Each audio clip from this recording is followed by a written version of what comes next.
Good morning. Good morning. We'll call this meeting of the Albany Utility Board to order. It's Thursday, December 17th, 2020. If we could call the roll. Is Dr. Adams with us? Dr. Adams, you're muted.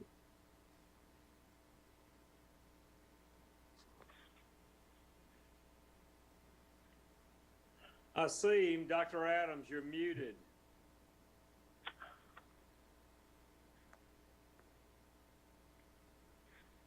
Okay. Mayor, he's Dr. here. Dr. Adams is here. Ms. Battle? Yeah. Ms. Battle? She's muted too, isn't she, Stan? Yes, she is. I'm here. Sorry. Okay. Mr. Deal? Present. Mr. Logue? Present. The chair is present. All members present. Any opening remarks? Dr. Adams? He's still muted. There you Okay. go. None. Okay. Ms. Battle? Yes, here. Any opening remarks? Can you hear me? I'm sorry. Yes, ma'am. Any opening remarks? No, none. Mr. Deal? Well, I'd like to congratulate, even with disappointment, Mr. Collier. He's made the news and the front page of the paper, and congratulations on your many years of service to the city of Albany.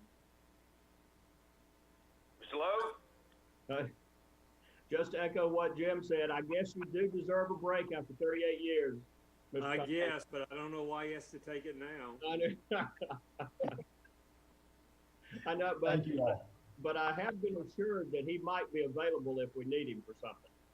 So Well, we'll we see. might have to hold him to that. That's Yes, sir. Yes, sir. You can hold me to that. Good. We'll have give Steve an opportunity to speak at the end of the meeting, unless he'd rather speak now. No, sir. I'm good. We Okay. don't- He still has one more utility board meeting. We do have the minutes have been circulated and presumably reviewed. Any objection, errors or omissions in the minutes as drafted? If not, the chair would entertain a motion to approve the minutes from the October 29th, 2020 meeting. So moved. Yeah, second. Motion, Mr. Deal, second, Mr. Logue. Any discussion? Dr. Adams? None. Ms. Battle? None. Mr. Deal? None. Mr. Logue? None. Call the question. Dr. Adams? Yes. Ms. Battle? I'm sorry. I'm juggling back and forth with this phone. It keeps muting me. No questions. No. Okay, we're on approval of the minutes. Oh, yes. And Mr. Deal? Yes. Logue? Yes. Chair votes yes. The minutes as presented are approved. The next item on the agenda is a proposal to have a annual consumer price index increase for water and stormwater rates. Is Mr. Brown with us? Yes, sir, I'm here. Okay, Mr. Brown, if you could give us some information on this issue. Yes, sir. Good morning, Mayor, board members, Ms. Sudan. The issue this morning we're presenting is proposing an annual CPI increase for the two utilities that you mentioned, water and stormwater. Those currently exist for solid waste and sewer some 10 years ago, actually some 15 years ago, when the city and the utility sort of operated independent of each other. That was put in place by the Board of Commissioners for our solid waste and sewer rates. And so we're proposing to add that on an annual basis for our water and stormwater rates. Of course, when you look at the positives or the pros for that, it will allow us to increase this on an incremental basis, on a regular basis, without large increases at one time, which will have a negative impact on our customers. Will also allow us to keep up with incremental increase in our costs, and this will help us to offset that with this increase in revenues. Of course, the negative or the downside or the con would be that while it is small, while it would be incremental, it still would be an increase in our rates. And so we are proposing and recommending that we adopt an annual CPI increase for our stormwater and water rates. Okay.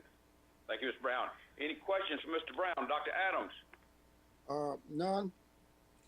Ms. Battle? None. Mr. Deal? None. Loeb? None. I just want to say I think I remember this with the solid waste. What would happen is you get kind of timid about raising rates, and you go several years without any increase in the rates, and you start operating at a deficit.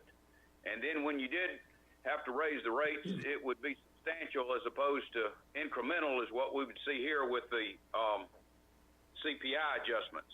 And of course, as we give employees a 2% raise, as fuel costs go up, everything is increasing. And I just think this is the responsible course to take. But with that, is there a motion to approve this recommendation? Motion to approve. Second. Motion and a second. Any discussion? Dr. Adams? None. Ms. Battle? None. Mr. Deal? None. Mr. Loeb? None. Okay, with that, we'll call the question. Dr. Adams? Yes. Ms. Battle? Yes. Mr. Deal? Yes. Loeb? Yes. Mayor votes yes. The next three items are, the next two items are recommendation for City Commission approval because the purchase amount exceeds the $200,000 limit, but they both are grapple trucks. Somehow or another, there's a difference between a solid waste grapple truck and a vegetation management grapple truck. I guess Mr. Bednar will explain that to us. The first of these two items is a recommendation for a purchase of 6 grapple trucks at a total cost of $1,078,494. Ms. Fields, are you speaking to this? Yes, sir. Okay, can you enlighten us? I'll try. This is for 6 grapple trucks for the solid waste division. They're going to surplus 6 grapple trucks that have reached the end of their useful life, and an additional 9 sway cars in order to make this purchase happen. Purchase will be from a cooperative purchasing program contract with Houston Freightliner out of Houston, Texas. Units will be delivered and serviced by 4-Star Freightliner of Albany.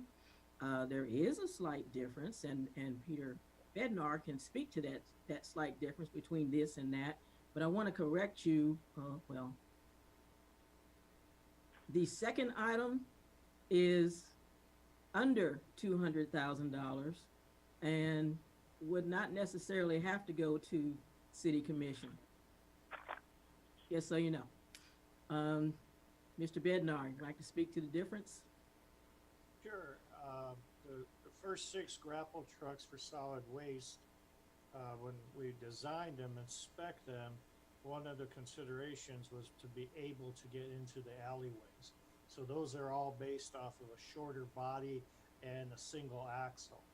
The vegetation truck is a larger body so they could hold more, and it's on a dual axle truck, so it's a bigger, longer truck. Okay. All right. Mr. Rhodes, you have anything to add to this? No, sir, not at this time. Just available for any questions that anyone may have. Thank you. Any questions of any of the presenters? Dr. Adams? None. Ms. Battle? None. Mr. Deal? Yes, sir, I do. Mayor, this is, of course, a large amount of money, and I don't really understand where the dividing line is between what the city picks up in trash and what we have outsourced to express disposal. Could someone answer that for me? Yes, Mr. Rowe, Mr. Collier? yes. City manager, you want me to take that? Sure, go ahead. Yes. The dividing line serves Slappy Drive. West of Slappy is outsourced to Express Disposal. East Albany, east of Slappy, is actually those services are handled by the city of Albany. Well, Now, my question is, Let me clarify. why isn't it all outsourced? Residentially. Why don't we outsource all of it to an independent contractor, and then we wouldn't have to spend this $1.1 million? Sir, that's certainly a decision for, to be made by the city commission. It's certainly a valid question. Am I making sense with that question? I just, it looks like to me we should be all in or all out. Again, sir, I think it's certainly an important question or observation. When you look at it, this is 1.1 million. I mean, there are other items to be purchased starting in the next fiscal year and fiscal year after that. We will have to start to look at replacing the actual rear loaders that pick up the household garbage. These units just pick up the yard. At some point, the city certainly must make a decision on the future and where we're going and you know, what we're going to continue to support. Well, Mr. Collier, do you know, back when we divided up the service, do you know what the reason was for part of the city to pick up the trash and then the other part be outsourced? Yes, sir. As I recall, that decision was made by the, or rather, it was recommended by the then Public Works Director, Russ Edwards, and Mr. Edwards' thoughts were that since this was new and uncharted territory for the city of Albany, he really wanted to take a look at the west side, how it would work there, and make sure that we kept part of the forces just in case it didn't work. Well, obviously that's been 20-something years, so apparently it worked pretty good. It's had its challenges.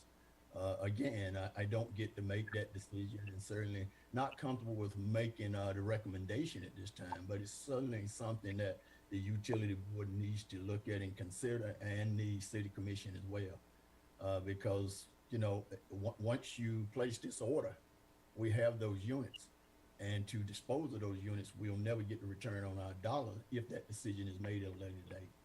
Oh, absolutely. Yeah, I think that if we were ever going to consider it, now's the time to do that.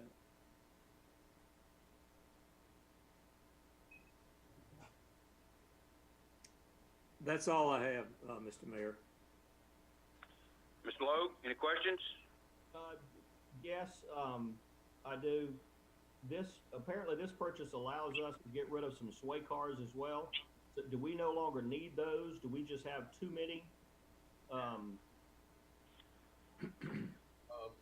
What allows that? Yes, sir, I can answer that. The truck, the 05 model is the one that loads into the sway cars now. The rest of them are self-contained units. They have boxes built on them. Okay, that makes sense. So that way, if we surplus this 05, we no longer need the 9 unit. Gotcha. Okay. And as a follow-up to Jim's question about privatization of the east side, it does seem that the test passed, since we just changed vendors on the west side. We do have a new vendor providing a new service themselves, but they're doing pretty well. How long would it take us to transition the east side to a private vendor? You know, how long does the process take? Because Seems to me that we're going to have to go out for bid again, let people look at it, see what the cost would be. It would be, starting over at that point. And how many jobs are we talking about that we might lose if in fact we do privatize the east side? That's something I'll defer to some others on the call with, but I do want to point out that if the decision was made to only deal with the equipment at hand right now, it could be a phased approach.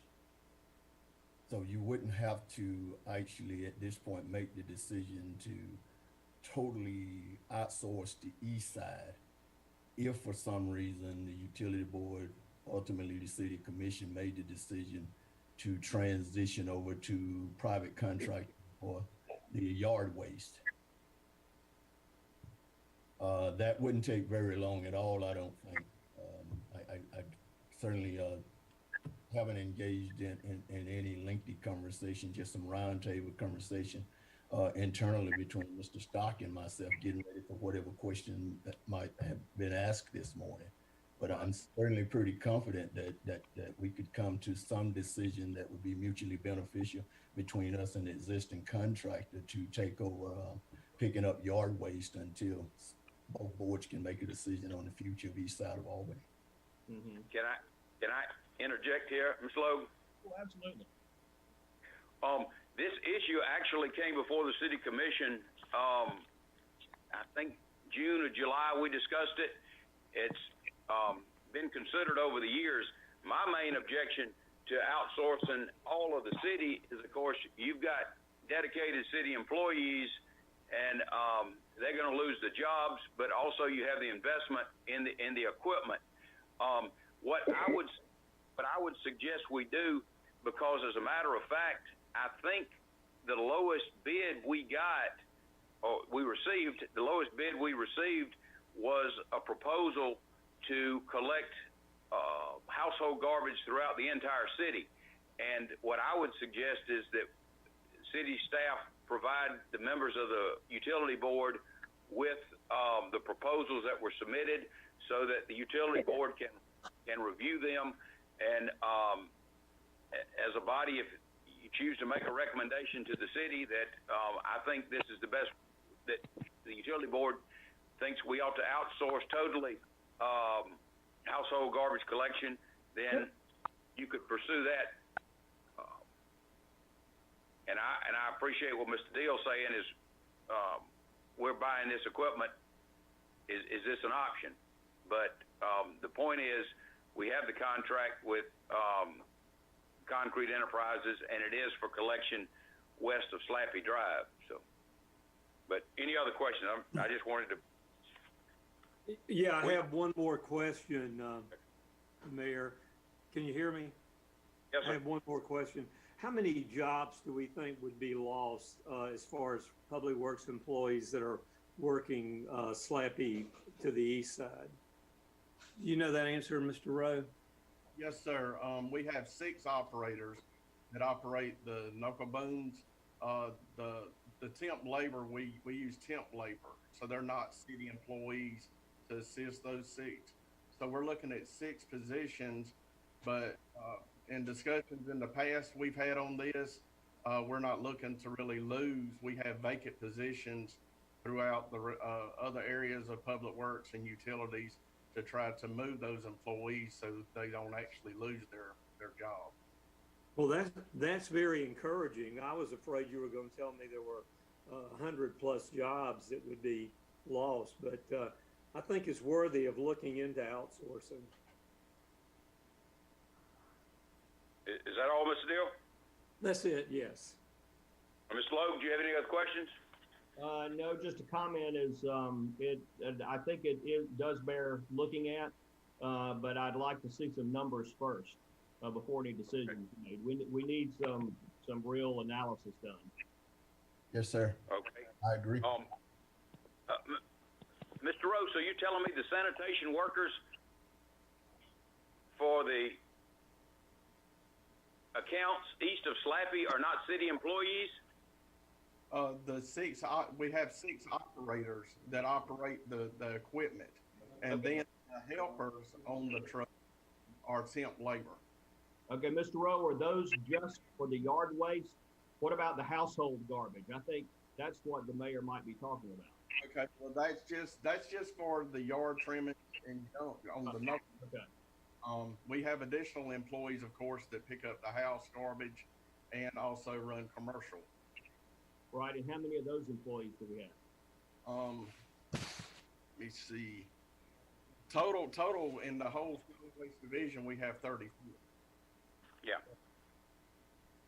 And how many of those, Stacy, do you think you could place within the public works? You know, as far as transferring their job. Well, I mean, if we're talking about the knuckle boom operators right now, throughout the utilities, we should be able to place all of them because these operators are CDL drivers. And if they can operate and drive, then they can of course drive other pieces of equipment such as dump trucks. I mean, we haven't got to that point, but you could look at them, you know, transit, driving buses. I mean, since they are all CDL, it opens up a door throughout, you know, several different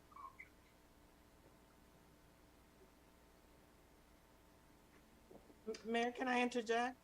Yes, ma'am. I think what we have to do is go back and do, bring the analysis back to the utility board. So we'll commit to bringing the information back, and we'll break it down by yard waste as well as residential garbage. And since this was already bid, we do have pretty good numbers on it. So we can bring that back to you at the next utility board meeting if that's acceptable. Well, are we going to continue this item? Sounds like Do we get that information? Yeah, I think we should postpone it till the next meeting until we have the information that Sharon is suggesting. Okay. Ms. Subadan, could we also just sort of have a brief history of the private contractors? I think Hauling Refuse had the first contract in the 90s, if my memory's correct. I think you're correct, Mayor. Yeah. Okay. They did. I think the utility board, before the utility board makes a recommendation, I know we had the problem this year, all the members are aware of, but that's not the first time. I think we had a company, Red River. Typically, the last 2 years of the contract, the service gets to be very questionable and problematic. So, I mean, that's another thing you have to remember, but if we're going to start making a recommendation to the city commission, I think we need all the information. Sure. And I agree. a history would be appropriate, I believe. Yes, sir, we can do that. Mr. Mayor, if Okay. I may. Yes, ma'am. I don't want to disparage Red River. It wasn't Red River. The company's name was Onyx. Onyx. We didn't have a problem with Red River? Red River was in that. Red River was recommended, and Onyx was hired instead. That's correct. Okay. I'm sorry. I'm sorry if I voted for Onyx too also. But, so, be that as it may, these two items, and Ms. Fields has corrected me, the second item's under the $200,000 limit, but it looks like it's on the same contract. Is that right, Ms. Fields? That is correct. So it's part of the same purchase, isn't it? Potato. I would say, Well, I mean, it's a different, one of us is wrong, and I don't think it's me, but, okay. So, it's the same bid, but it's a different application. And the reason we split them up is because there's a difference in the type of truck and there's a difference in the application. Vegetation management, of course, does all the tree trimming around street lights, signalization, all of our right-of-way trimming. So it's a completely different unit, and I would like for us to go ahead with that. They've been waiting for this truck for a long time. And it's inside the utility board's authority to approve. So if you might consider that one, I really would like to see vegetation management get some relief. Is that, what's the will of the board? We continue both items, or we discuss the vegetation management grapple truck? Well, that was gonna be my next question, if I had an opportunity, was to find out whether or not we could actually, whether we're in a position to delay these purchases, or whether the equipment's just absolutely worn out and we need it. If we can delay the solid waste grapple truck, that's what I'd like to do to see the analysis. If we need the vegetation management truck, I would say move ahead with that purchase. Okay, that's Mr. Logue's recommendation. How do you feel about that, Dr. Adams? I have no problem with that whatsoever. Okay, Ms. Battle? I agree. Mr. Deal? Agree. Okay, so what we'll do is we'll continue the previous item, and we will now discuss the grapple truck for vegetation management. Ms. Fields? As stated, this will be purchased off of the same contract. It's for an expenditure of $195,408, and it involves the surplusing of a front-end loader and a dump truck. Okay. Mr. Bednar, do you have anything to add to that? Mayor, I'm a big supporter of this move. It'll take, for our operating department, it will allow them to be a bit more streamlined. They'll have one truck to deal with instead of having an operator on the loader and a dump truck. So I'm a big supporter of this. Mr. Norman, do you have anything to say? Ed? Good morning. No, sir. I agree with what Mr. Bednar said. This dump truck and loader that we're currently using stays in the shop a whole lot more than it stays in operation. So we're in desperate need, and I think this will help us out. Like he said, if we get a call during the night, we don't have to call two operators in. One person can come in, get the truck, go clean the streets up, and get the debris up and return to the yard. Any questions for any of the presenters? Dr. Adams? None. Ms. Battle? None. Mr. Deal? None. Logue? None.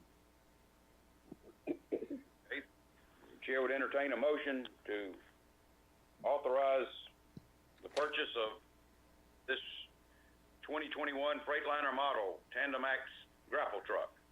So moved. Is there a second? Second. A motion and a second. Any discussion? Dr. Adams? None. Ms. Battle? None. Mr. Deal? None. Logue? None. With that, we'll call the question. Dr. Adams? Yes. Ms. Battle? Yes. Mr. Deal? Yes. Mr. Logue? Yeah. Mayor votes yes. So I guess we proceed with that. You can separate it out, Ms. Fields? Yes, sir. Okay, so we can purchase that one truck and not the other ones. Yes, sir. Okay, well, I guess we proceed with it. And the next items don't require action from the city commission. It is, it seems to be the purchase of a Ford F-550. Can you tell us about this, Ms. Fields? This item is to be purchased from Wade Ford of Smyrna, Georgia, and the replaced unit will be deemed as surplus. The total expenditure will be $64,276. The vehicle is in stock and ready for immediate delivery upon approval. The unit that we're replacing is 13 years old and beyond its useful life. We recommend the purchase. Okay, Mr. Bednar, can you tell us what this truck's going to be used for? This truck is used to support the gas department. And Mr. Norman, can you tell us how it supports the gas department? It is the service body truck that the portable welders and the acetylene tanks ride on that the gas department uses to repair gas lines. Okay. All right. Any questions for any of the presenters? Dr. Adams? None. Ms. Battle? None. Mr. Deal? None. Mr. Loeb? Just a comment, and it covers back on the other items too. I know we're talking about spending money, but these were all planned purchases. They were all budgeted. I just want to commend our folks for having extended the life of what we have for so long. And I do know that these are things that need to be replaced. So thank you. Okay, with that, the chair would entertain a motion to approve the purchase of this pickup truck. So moved. Second, Dr. Adams moves. Second. Loeb, Motion is second. Any further discussion? Dr. Adams? None. Ms. Battle? None. Mr. Deal? None. Loeb? none. With that, we'll call the question. Dr. Adams? Yes. Ms. Battle? Yes. Mr. Deal? Yes. Loeb? Yeah. Chair votes yes. Right. Next item is considering a contract with, is it Yukon Corporation? Is that right, Ms. Fields? Your guess is as good as mine, sir. Okay, so, It sounds Okay. good to me. okay. It's to provide tree trimming services. And can you give us a background on that, Ms. Fields? This item was duly advertised in the paper, in the procurement registry, etc. We opened bids on October 29th. 3 vendors responded. All of the bids were over the budgeted amount. When that happens, we can go back to the lowest bidder and negotiate to get under our budgeted amount, and that's what happened. And G-Con Corporation of Monroe has agreed to provide tree trimming services for an expenditure of $120,000 over the course of the year. Okay. Mr. Norman, can you tell us what would be performed under this contract? What are these folks doing? They will support our vegetation department in trimming the right of ways along streets, around sites, road signs, and in several different locations throughout the city. We have 2 in-house crews in between risk management trees on city property, supporting the power line clearance contractors. They just can't keep up with all the 600 plus miles of streets we have to maintain. So we budgeted this item the past couple of years. This has always been a struggle. We had to bid it out twice this year before we finally got responders on it. So we've only got 6 months left to finish up the year. So we would appreciate the support to help us catch up on some road streets that are really getting overgrown. So is this contract for 12 months or 6 months? Well, the budget year ends in July 1st, so we have to get the streets that we've got allocated done within that time. Like I say, we bid it out the first time right after the budget year started in July or August, but we got absolutely no response. So we had to bid it out again. By the time we've gone through that process twice, we're just now getting it before you. Well, again, would this Yukon Corporation be paid $120,000 for 6 months or 12 months? It will be 6 months, but they will prune all the trees that were agreed upon on the when we went back and negotiated with them. All right. One last question. So this is a service that we have provided in-house prior to this time. Is that correct? Up until about 3 years ago, we started getting contractors to help us out about 3 years ago. So this will okay. be the third year that we've done this. All right. Thank you, Mr. Norman. Any questions for any of the presenters? Dr. Adams? Yes, I've learned some today. Ms. Fields mentioned that since everybody was over the bid, that we are allowed to go back to the lowest bidder and renegotiate. Am I correct on that? Yes, sir, you are. That's state law. Okay. My question is that after you renegotiate, you don't make any changes in the proposal that would draw the attention of the other bidders. Am I correct on that? That's correct. It's typically you do it on unit price contracts. It's much easier to do it on unit price contracts. And this bid had all the streets laid out, and we got unit prices for each street. So we were able to remove a few of the streets in order to get under the budget.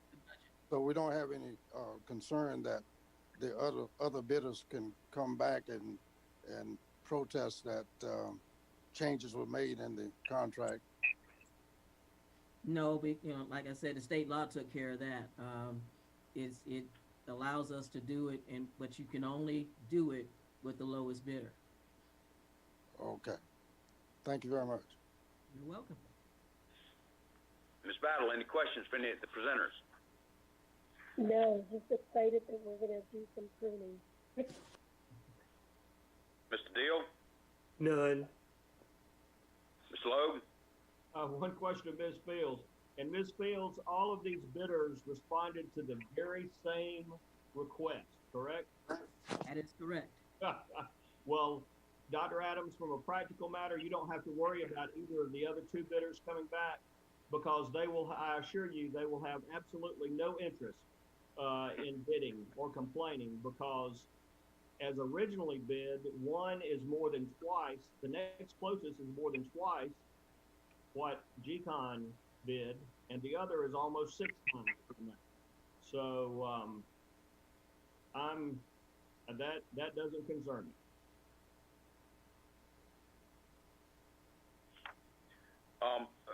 Mr. Norman, my question, have we considered hiring additional employees to do this? Or do we know this is a service we need to be providing to citizens? Yes, sir, we have discussed that, but you know, when we hire an employee and buy equipment, we're signing on to a 30-year agreement. So we can do this year by year. If we get in trouble and lack the funding at any particular time, we can try to get by. But if we do fully staff another crew and buy the equipment, you know, we're hiring those employees for a 30-year career. Okay. Well, if we can keep them for 30 years, that would be a good thing. But just in preparation for this being rebid, could the utility board see the numbers or what it would cost to have a new crew? We could propose that in the new budget, Mr. Mayor. I mean, just the option to see it. Yes, sir. Okay. With that, the chair would entertain a motion to authorize staff to enter into contract with, I guess, GCON Corporation of Monroe, Georgia, to provide trimming service. So moved. Motion. Is there a second? Yes. Second. Okay, motion and a second. Any discussion, Dr. Adams? Yes, maybe this should have been a question, but do you think it would benefit us if we would discuss with the present bidder a long-time contract, say 3 to 5 years, at a kind of a decent set price, so we won't have to encounter this problem from year to year? Or do you think we need to consider anything of that nature? If that's a question to me, in order to do that, that would require a rebid. So we would have to, because the terms have changed. Okay, I got you. Talking Okay. about a long-term contract, so. Okay, I didn't mean on this present contract, but in the future. For the future, yes, we could bid that. for a long-term contract. Can I jump in, Mr. Mayor? Yes, sir, Mr. Stock. Yeah, so Dr. Adams, we can provide that analysis when we also bring the other information for taking it in-house in the next budget year. Thank you very much. Because yeah, you're right. You would get a little bit of economies of scale from a potential bidder if you stretch the term out. Right. Thank you. Any questions, Ms. Battle? None. Mr. Deal? None. Ms. Lowe? None. Call the question. Dr. Adams? Yes. Ms. Battle? Yes. Mr. Deal? Yes. Mr. Lowe? Yes.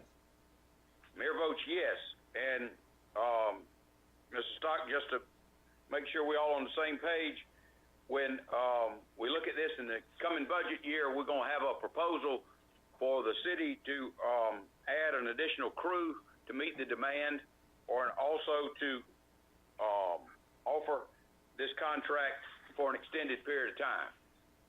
Yes, sir. That was my understanding, and that's the options I would provide. Okay. Excuse me. Mildor, Yes, ma'am. was there a motion on that?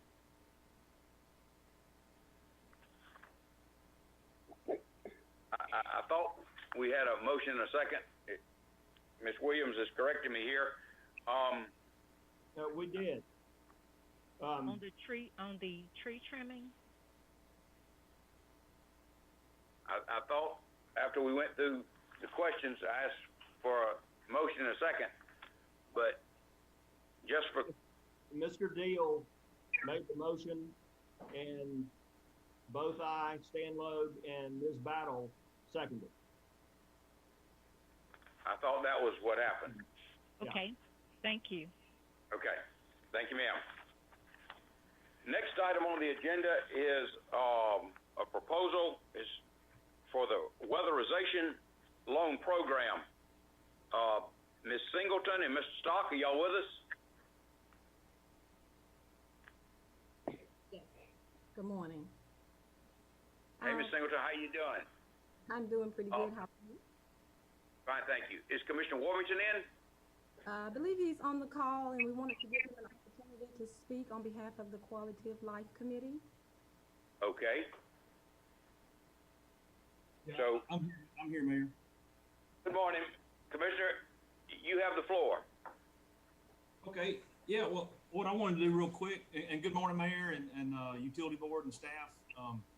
I want to just give a real high level kind of a why this is coming before you. And of course, Mary and Mr. Stott will work through the details, and other staff that's been working on it. But Can you all hear Mr. Warmington, or am I the only one who lost his audio? I can hear you. I can hear him. I can hear him also. Oh, okay. Sorry about that. All right. So basically 3 months ago at a retreat, our commission formed 6 task force to really go address immediately, 6 areas that we felt like needed immediate attention with immediate, conversation and collaboration. One of those was a quality of life task force. And really the main part of that, we were chartered to go kind of work on, we would perceive as a utility bill problem. There's been a lot of protests, a lot of conversations about high utility bills. And so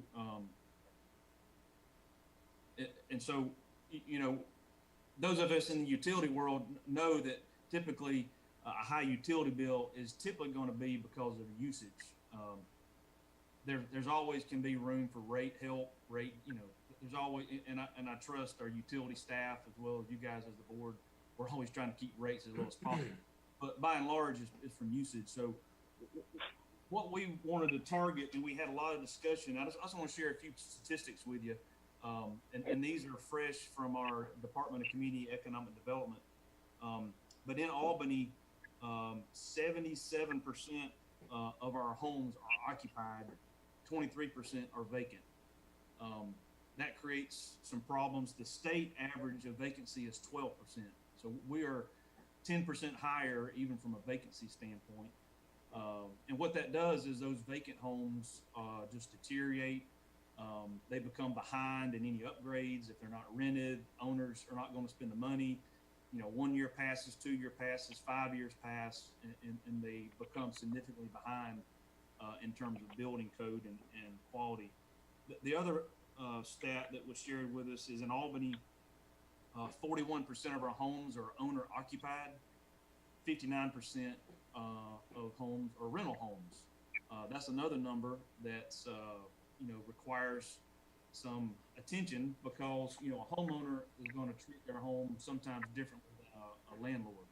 Unfortunately, that you got different viewpoints sometimes in terms of how you invest your money, where you invest your money, and that sort of thing. So when we started talking about that, is we need some help in terms of getting our housing stock improved, primarily from a energy efficiency standpoint. So when you talk about HVAC systems, when you talk about gaping holes in doors and windows, sometimes a landlord is not motivated to go fix those items because it's not hurting him or her. It's hurting the renter. It's hurting the tenant. And that's why you have a lot of tenants, and this is just unacceptable, where you have utility bills that are higher than their rent. And that's a very general statement. But if your rent is $300 or $400 and your utility bill is $500 or $600, that is just a clear indication there's something going on that's wrong. And so what we want to do with this program, and I'll let Ms. Singleton and Mr. Stott work through the nuts and bolts, but really what we're trying to do is create a program that incentivizes homeowners and landlords to improve their housing stock. And so we've identified the key things that we believe will make a big impact to helping utility bills. So the one thing that we'll talk through with this is we've had a lot of discussion about landlords versus homeowners. We've had homeowner programs before. This one is going to go into the landlords. And so we're going to try to incentivize landlords to increase the energy efficiency of their properties. And so that's something when you talk through the details of the program, you'll see. But we did not want to exclude that group, because so many of our citizens, as I just shared, 60% are renters. And so we wanted to do a program that benefits all citizens, not just citizens that are homeowners. The other thing, and this is not related to this, but the other thing that Mr. Collier has helped a lot is a term called before you move. And so the other thing we want to do with renters is we want to provide them the resources that if I go, just like I test drive a car, if I go to a car lot, I'm going to drive the car before I buy it typically. May even take it to a garage to open the hood and look at the engine. Well, when a tenant pulls up to a house and says, I want to rent this, typically they just look at the paint, the carpet, hey, it's nice, it's clean, it's in an area I want to live in. What we're trying to do is provide them another layer of call before you move, and we can provide them a 12-month utility history. So if they know their rent's going to be $400, they go pull their utility bill for the last 12 months, and they see, oh my goodness, the previous tenant had $600, $700 utility bill. They might want to think twice about renting that spot and find a place where utility bill is lower. And that in itself is going to help drive, even with landlords. It would only take a couple of tenants who tell a landlord, hey, I'm not going to rent this place because the utility bill is too high. If they hear that a couple times, maybe they'll get the message that we're serious about energy efficiency. We're trying to help tenants be informed. And then with this program that we're about to go through, hopefully, our housing stock quality will begin to creep up. It's not going to fix it overnight. I mean, as a commission, we need to be committed to this, and we will be committed to this for years. Because we might have 20 units this year, 20 units next year, but over a period of multiple years, we believe we can make a dent and really get our energy efficiency up of all of our housing stock. So, anyway, that's a high level, just brief overview of where our committee has been. And then staff presented this to us earlier in the week in terms of this is the actual program that we're wanting to roll out. So look forward to your discussion and questions, and as Ms. Singleton goes through this with Thank you. We're here to ask for your approval for this weatherization and/or energy efficiency loan program for residential homeowners and for landlords. Loans will be financed for up to 5 years and up to $7,500. There will be no penalty for early payoff. The city has a current weatherization program, which currently assists low-income seniors age 62 and above. This program, This program is an energy efficiency program that helps lower their utility costs by installing insulation, using LED bulbs, and reducing air filtration. The proposed program would enhance that program by would enhance the program currently by offering it to all residential homeowners in the city's electric territory and to landlords as well. There will be no income eligibility requirement. Loans will be approved if the customers meet the utility payment history, which means the prior 12 months with no late payment, with only one late payment and no cutoffs, and they meet the established program criteria, which is essentially turning in required paperwork. Loans can be used for Energy Star compliant HVAC systems, programmable thermostats, water heaters, installation, testing, repair, and sealing windows and doors. The pros to this program is that this will provide a borrowing means for customers to make cost-saving energy efficiency improvements to their homes, which should lower their energy consumptions and thereby lower their utility bills. The recommended action by staff is to approve the weatherization program for residential homeowners, and the first year the funding level request is $250,000 rather than the $1 million that's listed on the agenda item. Are there any questions, or Mr. Stock, do you have anything to add? You inviting questions at this point? I'm sorry. No, sir. Ms. Excuse Singleton? me. I'm sorry, go ahead. Excuse me, Dr. Adams. Mr. Stock, did you have anything to add? Yes, sir. Just 1 second, just to thank Commissioner Warmington and Ms. Singleton for providing the information on this item. Obviously, it is extremely important. And I just wanted to highlight two or three items that Ms. Singleton read over that are slightly different than what was in your packet. One is, after talking with the Quality of Life Committee, they indicated that we probably should consider another name other than the weatherization and stress more the energy efficiency. So we may be looking to kind of change the title of the program, not change the intent at all, but just to change the title to stress the more energy efficient impact versus a quote weatherization type impact.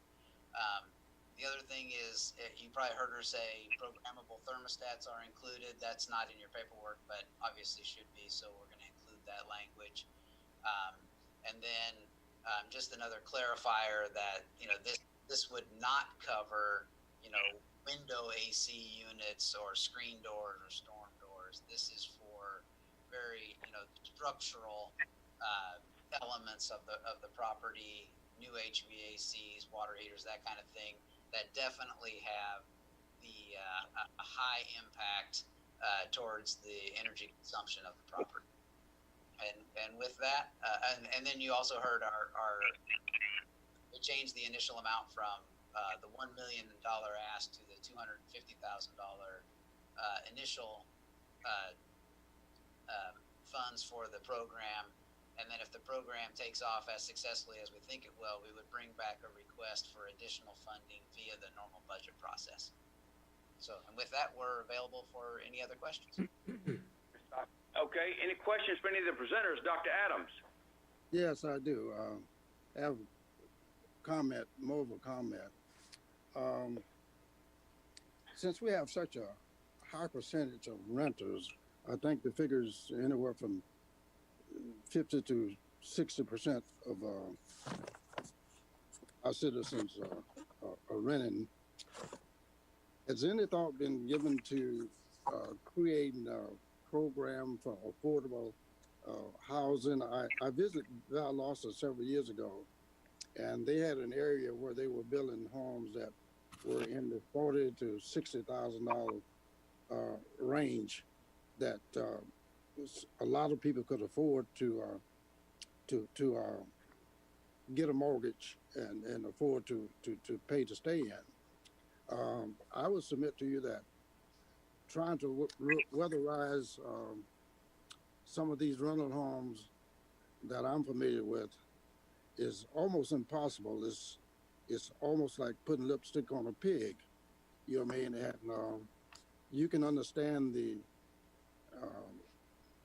frustration of a renter who's paying $400 or $500 per month for rental property and paying just about that much for utilities. So if you add those two things together, you know, a lot of these people could possibly afford a mortgage on a $50,000 home or an affordable home if we could look into those type programs. And I think some cities are forced into doing this. And with Albany having the high poverty rate and the high rental rates, I think we've got to look at some other type programs other than trying to make the present rental properties weather-proof, so to speak.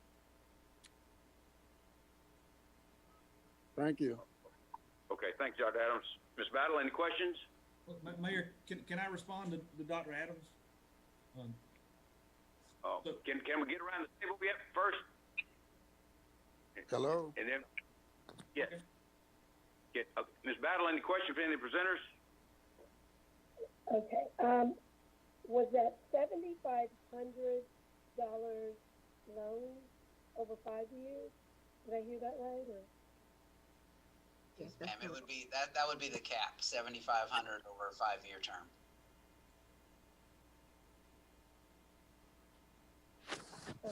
Just to say, I'll hold my thoughts because I agree with Dr. Adams, but that's all. Okay. Mr. Deal? Yes. Is this money coming from a grant or is it part of our city budget? I mean, where does the money come from to provide this service? Yeah, the money is not coming from a grant. It would come from utility fund. Okay.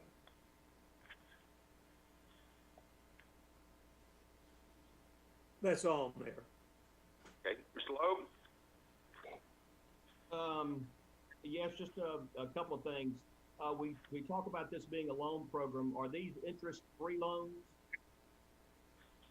Yes, sir. The loan, we've envisioned the loans to be interest-free. There will be a very minimal $3 a month service fee for processing. Okay, well, I think as you market the program, you might want to make that clear because I think that folks might appreciate knowing that they're not having to pay interest on this loan. Right. Interest, yes, sir. And I just want to say to Mr. Warpington, thank you, and also the entire City Commission for looking at the quality of life here and seeing what we might do. And Dr. Adams, I understand what you're saying about affordable housing, but I don't think that that's actually within our purview here on the utility board. But I think that this type program is within our purview, and it's something that we can do. Simply one of the components that need to make up whatever package of services or whatever the city, we as a community might be able to do to provide better affordable housing for our lower income citizens. So I think that this is a good first step for us to take as the utility board. Well, my comments were directed to the city commissioner, Mr. Warrington. Hopefully he would carry that concept back to the city commission. Thank you for your comments, sir. Okay. The chair just, I think this program is a very innovative initiative. It's something that we need to explore. The loan terms, the repayment terms are very favorable to the homeowner. Otherwise, folks would have to get a second mortgage. I mean, they're not having to provide any security deed. And of course, most importantly, is if people repay these loans, as hopefully they will, then the funds will be reprogrammable.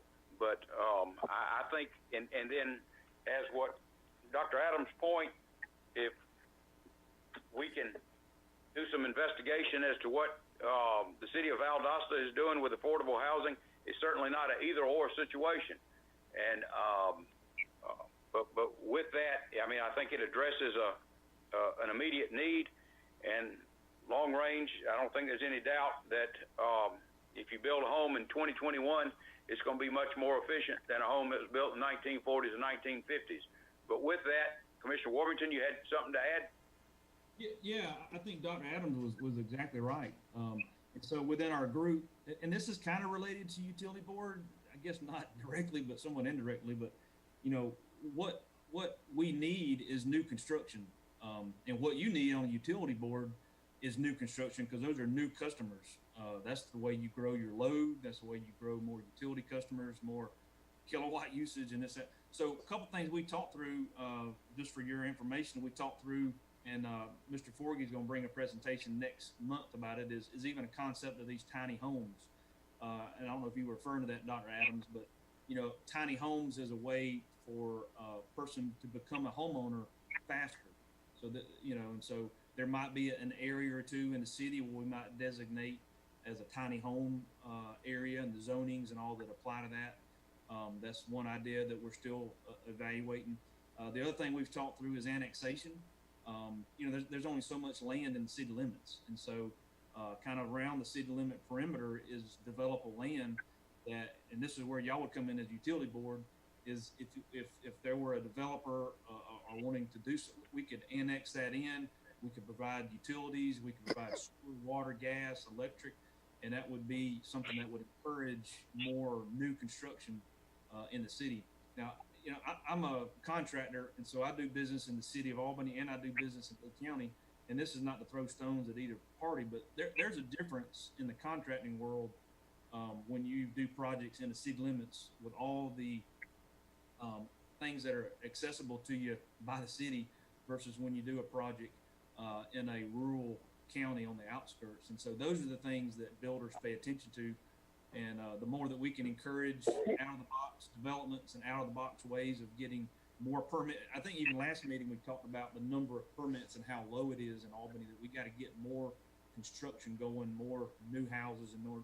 And so you're exactly right, Dr. Adams. You can only do so much to a 1950 and 1960s house to gain, but you can do some things to gain energy efficiency, but it's nowhere close to what a 2020 house would give either a tenant or an owner in terms of energy efficiency. So those are a lot of things that's kind of going on in the background related to that. Thank you very much. And the tiny home concept is exactly what I was trying to refer to. And thank you very much for explaining that. Thank you. All right. With that,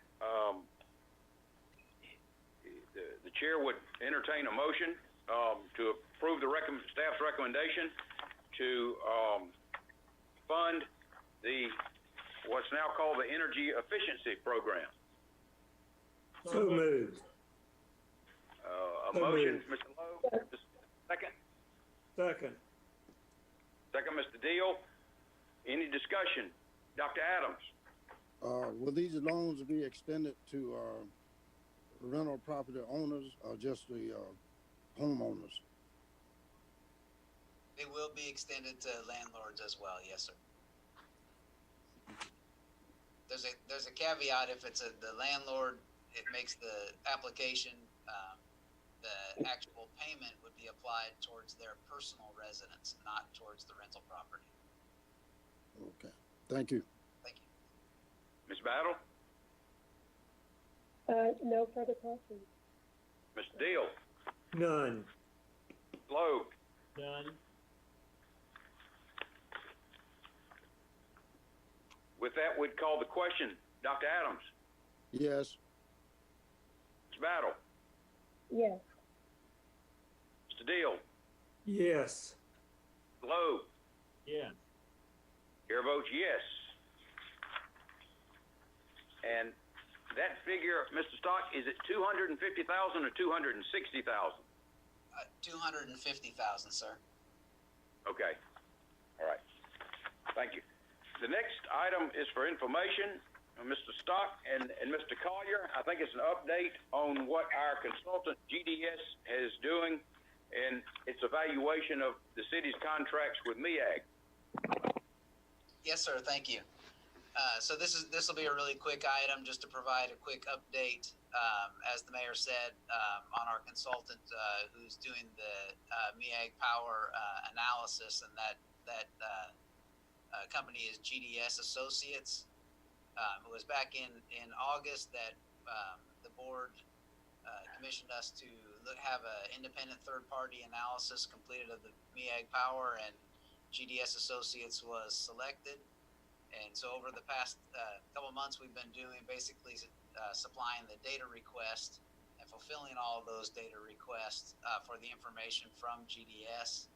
And then the next steps from GDS will be full analysis of all the information that has been collected.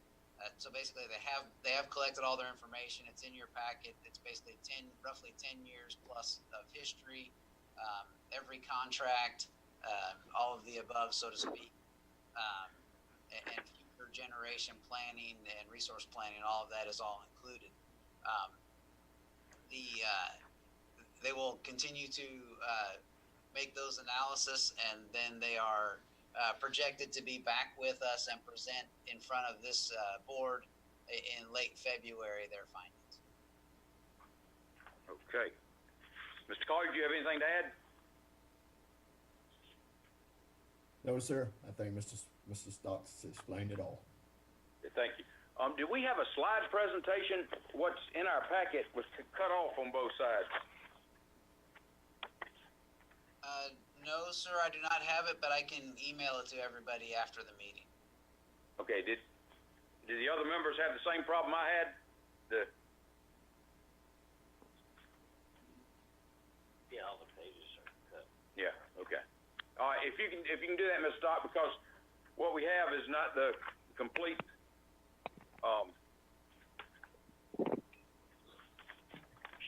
Okay. With that, any questions for Mr. Stock on the work of the consultant, Dr. Adams? None. Ms. Battle? None. Mr. Deal? None. Mr. Loeb? One question, Mr. Stock, how does GDS progress fit with the timeline they provided us on getting the report to us? We are within the timeline, sir. Okay, thank you. Okay. My concern, Ms. Stock, I heard you say something about 10 years. I was wanting to go back all the way to when MEAG was formed. I mean, that was my understanding. It's certainly my intention. Yeah, I'm sorry. Let me rephrase that. So as far as contracts and generation, they're going back all the way to the beginning. Okay. And the current contract, I believe, was signed in 2008. So if we went back 10 years, we wouldn't even have the information on that. No. They're covering every contract. I'm sorry. What I meant with the 10 years is what they would refer to as a historical load analysis. Because if you go back any more than 10 years, it becomes irrelevant.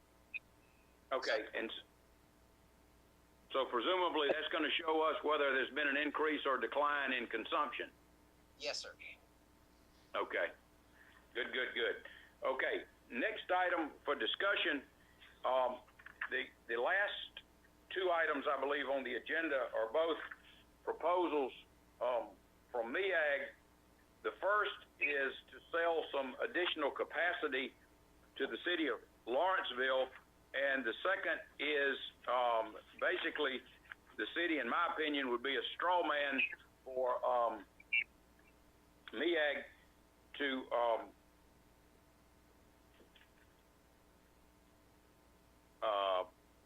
provide solar power directly to Walmart, but I'll hold my further comments to later. Mr. Stock, you're going to explain to us about this inter-participant capacity sales proposal. Okay, so the first of those items, as the mayor mentioned, is the inter-participant capacity sales agreement. And this was, I'm going to give you a little history of kind of why this came about, and I'll try to do it quickly. But basically, back in October, the MEAG board of directors met and they decided that they would, they voted to basically shut down Plant Wansley, which is a Project 1 asset, to shut that plant down effective April 30th of 2021. That's a coal-fired plant, by the way, just for the record. And so with the termination of the Wansley operating agreement, the shuttering of the plant, if you will, it has left some of the MEAG participant cities short on capacity. And, you know, through discussions that we've always said, you know, currently Albany is long on capacity and we have excess. And to give you a rough idea of what that looks like, I threw some numbers there on the cover sheet. So even after the closing of Wansley, the city of Albany will have a capacity of roughly 208,000 kilowatts. But with a load requirement, in other words, the peak of our load at its highest level is only around 175,000 kilowatts. Now, there's a requirement by the Federal Energy Regulatory Commission and the North American Electric Reliability Corporation. Those are basically federal regulatory agencies that require you to have a reserve capacity. And in our case, that reserve capacity is a little over 13,000 kW, and it's based on our load. And in other words, you do all that math, it still leaves the city of Albany with roughly, rounding up, 19,500 kW of excess capacity. So the city of Lawrenceville is short on their capacity needs by 4,624 kW. So they have approached us through MEAG and the Inter-Participant Transfer Protocol to establish an agreement where they can secure that capacity from us. And that's what this agreement is. To capture a couple of the terms real fast.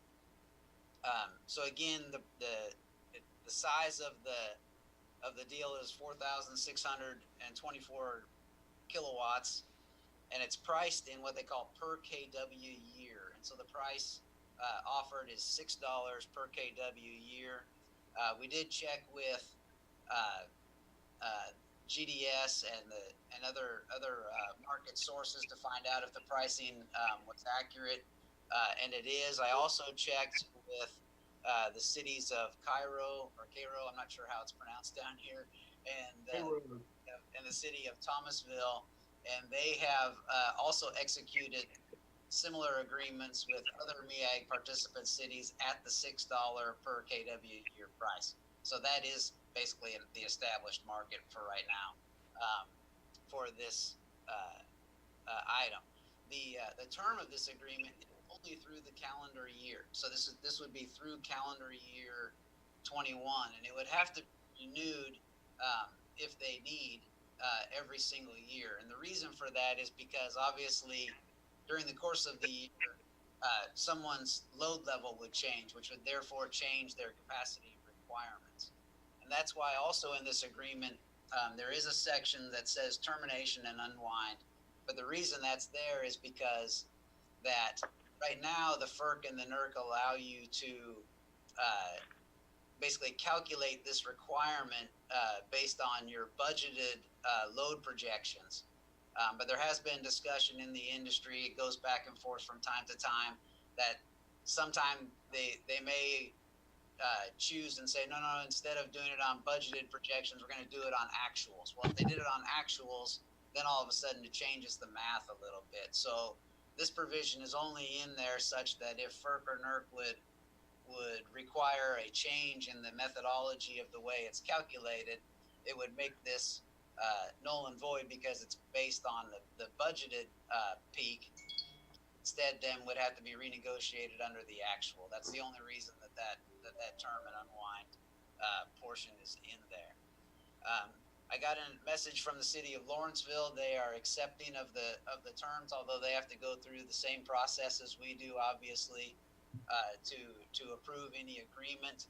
And they have given me their dates as they will have their work session on January 13th, and then their regular session meeting will be January 25th. And they also did say that they wanted to express their appreciation for Albany's willingness to consider assisting in this matter. And with that, I'll open it to any questions. Any questions, Dr. Adams? Yes, I have a question. My math is off this morning. Is that $24,000 or $240,000? And where would that money be parked? No, no, the dollar amount at $6 per kW a year at the 4,624. Sorry, I should have hit that part. I apologize, Dr. Adams. Actually only comes to $27,744 for the year. And so, and of course those costs would be credited to Albany's MEAG bill, and it would be spread over 12 months. So what you're really looking at is a $2,300 a month credit. Okay, thank you very much. Yes, sir. Is that all, Dr. Adams? That's it. Ms. Battle? No questions. Mr. Deal? None. Mr. Loeb? Yes, got a few questions. How much are we paying for capacity right now, Ken? Well, I kind of prefer to leave that question for the consultant review, and the only reason I would say that, Mr. Lowe, is because it can be calculated multiple ways, and it would depend on how you assign all of the fixed costs, versus what portion of O&M falls in there, and how does your O&M break out between fixed and variable. But I did run some rough calculations. I had a very similar question, but it really boils down to the fact that there's still a lot of debt service on a lot of these plants, and I did a whole big average, and I would say the number's over $200, but it depends on how it I guess it depends on the methodology used to look at the fixed cost versus O&M. Right. It's a difficult question. And to the extent that $6 is what someone is willing to pay, that's really all you can be concerned with at this point. Absolutely, yes, sir. That is, for all practical purposes, that is the market, because as you just stated, the market is what somebody is willing to pay for it, and that is the going price. And so, in this particular case, I did ask GDSs to provide an opinion, and their opinion is, obviously this has no risk to the city to offer this to the city of Lawrenceville. The pro would be that there's we're able to assist another city who is in need, and someday that city might be us. So we'd want somebody to return the favor. It doesn't put a bunch of money back into our coffers, so to speak, but it does put a little bit to offset some expense that we otherwise wouldn't receive. Right, and you're absolutely right. Hopefully one day the shoe would be on the other foot, and we would be looking for additional capacity. And that brings me to Plant Wansley. Plant Wansley has been operating for a very long time. It's a coal-fired plant. It's probably the most inefficient that Georgia Power operates. And I certainly understand. And because of that, if you look back at how much energy has been produced within the system, I don't think Wansley has been contributing anything. Or if it has, it's been under emergency circumstances in very small amounts. What kind of impact is that going to have cost-wise on us when it closes? Yeah, it would. So it certainly will reduce any O&M, but to your point, you're right. They've operated it very little, and they've reduced the fuel stockpile into as minimal as possible as well. So there would be some slight reduction on the O&M side when they completely eliminate the fuel supply, the inventory that they have to keep on reserves for that. Right. That asset is no longer there.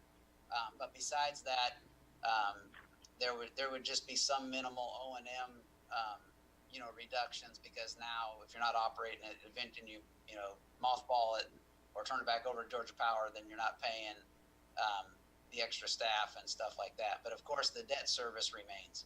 So that portion would still remain on our books and our obligation. right? And that was part of Project One, if I remember correctly. Yes, sir, it is. When is the debt service paid? That I don't have. I have requested that information, but I haven't received it yet. Okay, if you would share that with all of us when you do receive it. Yes, sir, I will. That's all. Thank you. Yeah, I would ask the members to look at this item on the agenda. I want to go over it. The first thing, I believe it's correct that in 1980, Gwinnett County had under 200,000 population, and in 2020, Gwinnett County has over 900,000 people. So there again, you have the inverse of what's happened here. We've had outward migration and a loss of population. We're long on power, they're short on power. This is an opportunity where MEAG could renegotiate with its two participants.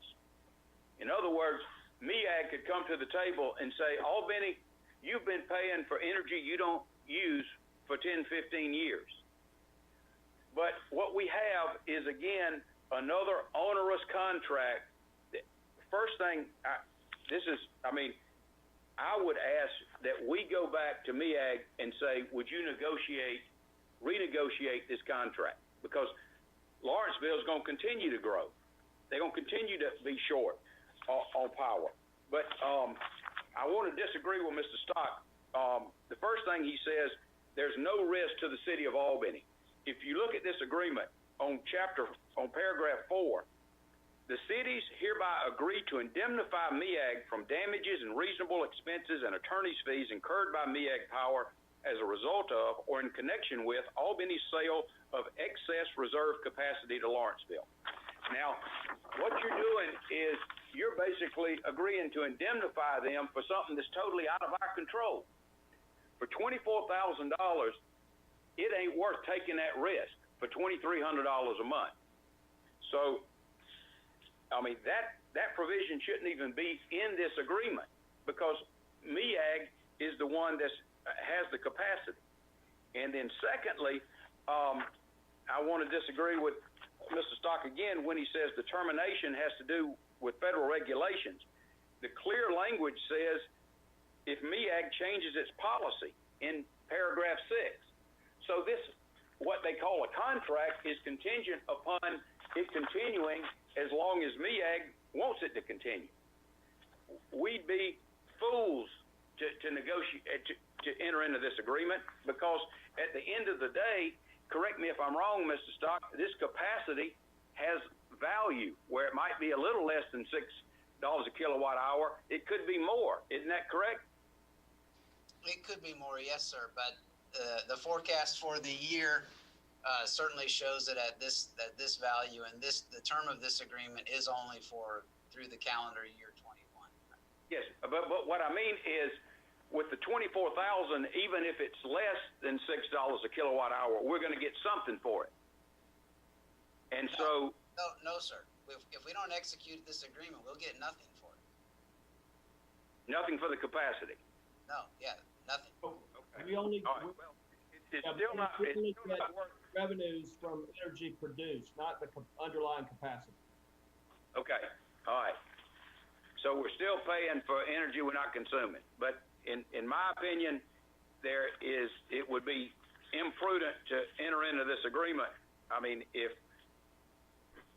the utility board can proceed like they want, but there again, it's only going to be on the record. I'm telling you, there's no reason to have this indemnification provision in here because we're not involved in providing or redirecting the capacity.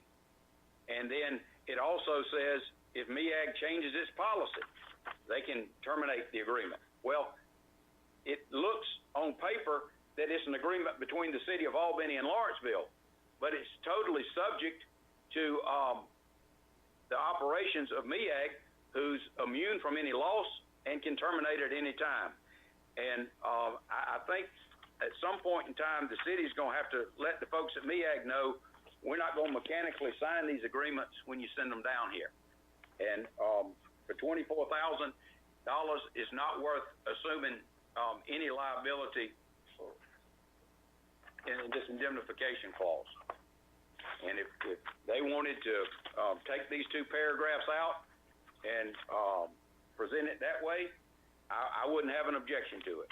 But as I said, if MEAG was really interested in its participants, it would allow the renegotiation for participants who are long on power and those who are short on power, so that the differences could be exchanged. But that's what I have to say. Any further comments, Dr. Adams? Yes, I do.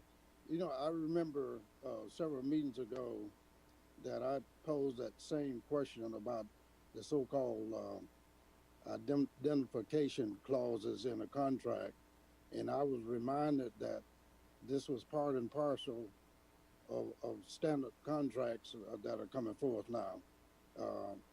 This whole harmless clause in these contracts. This was not related to MEAG, it was related to some other contract that we were about to go into. So if I remember correctly, I was reminded that this was the nature of the beast.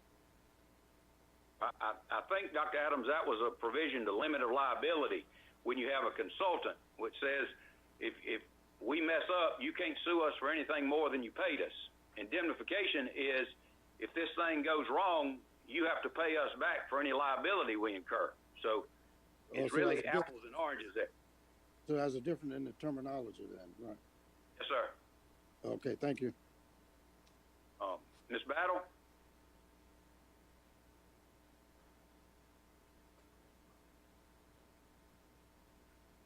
Ms. Battle?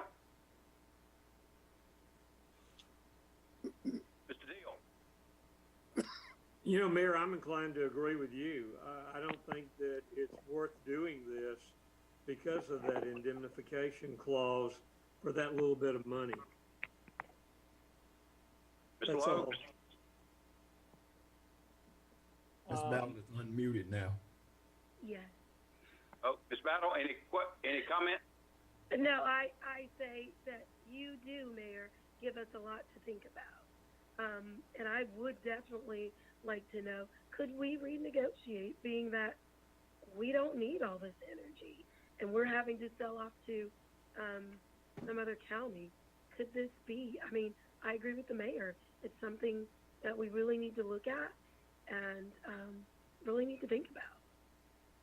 Well, I mean, I didn't mean to say what I was saying, that would be kind of a magnanimous gesture on MEAG's part. I don't think they're going to be inclined to let us out of a obligation that we assume. But my point was that would be a way to rectify this situation with Lawrenceville not having the adequate capacity. But Ms. Lowe, I'm sorry, ma'am. Oh, and I didn't mean the contract would go away. That's not my point, but just some type of consideration that reduces our liability. We don't need all the energy due to our law, but like you said, Lawrenceville needs it. So I agree. Mr. Lowe?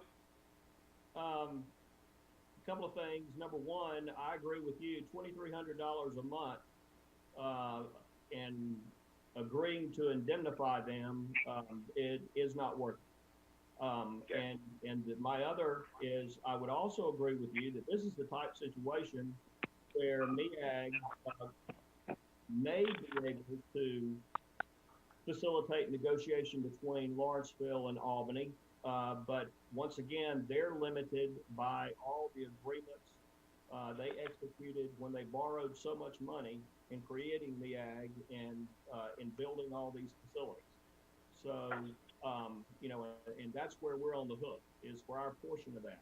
But my argument would be, well, in that case, bondholders should be happy to accept what might be a stronger credit with a Lawrenceville with its growth in population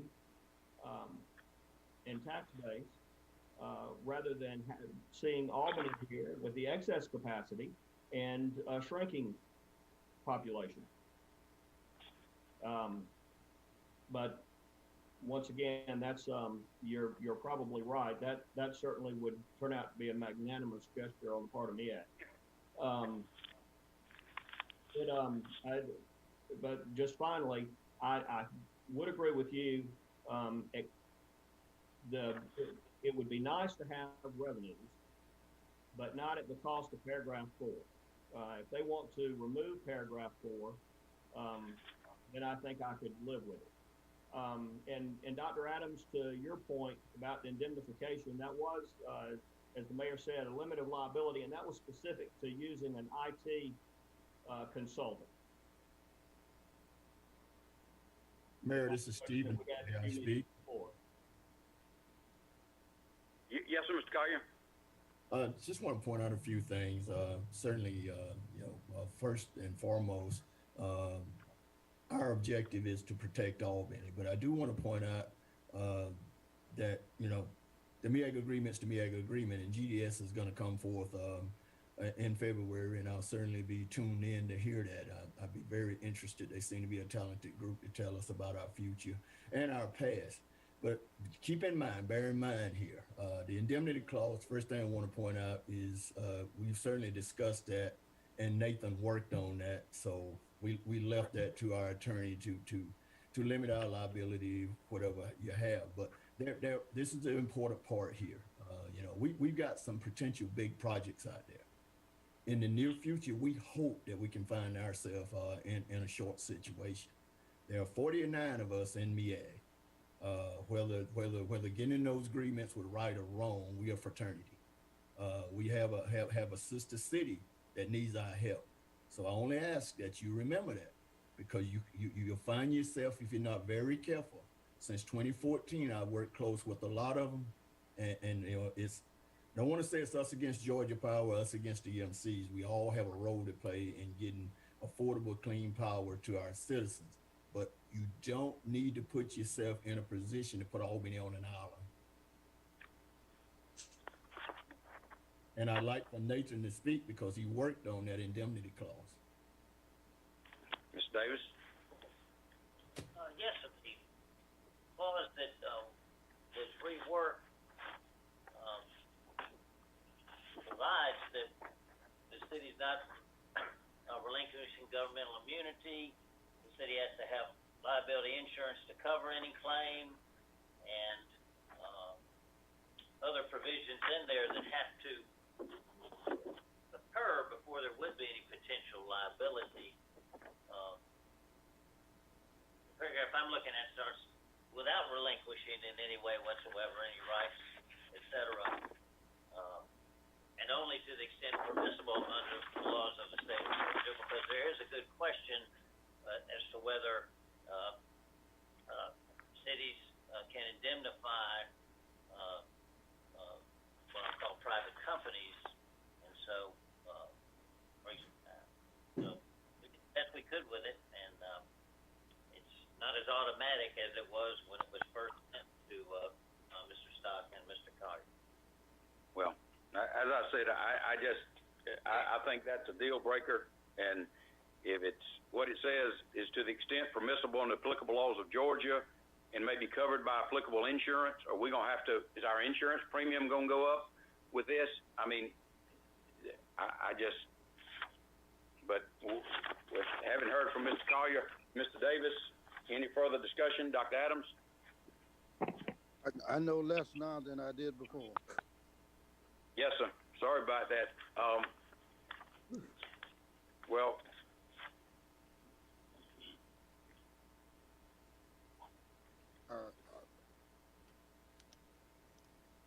Ms. Battle?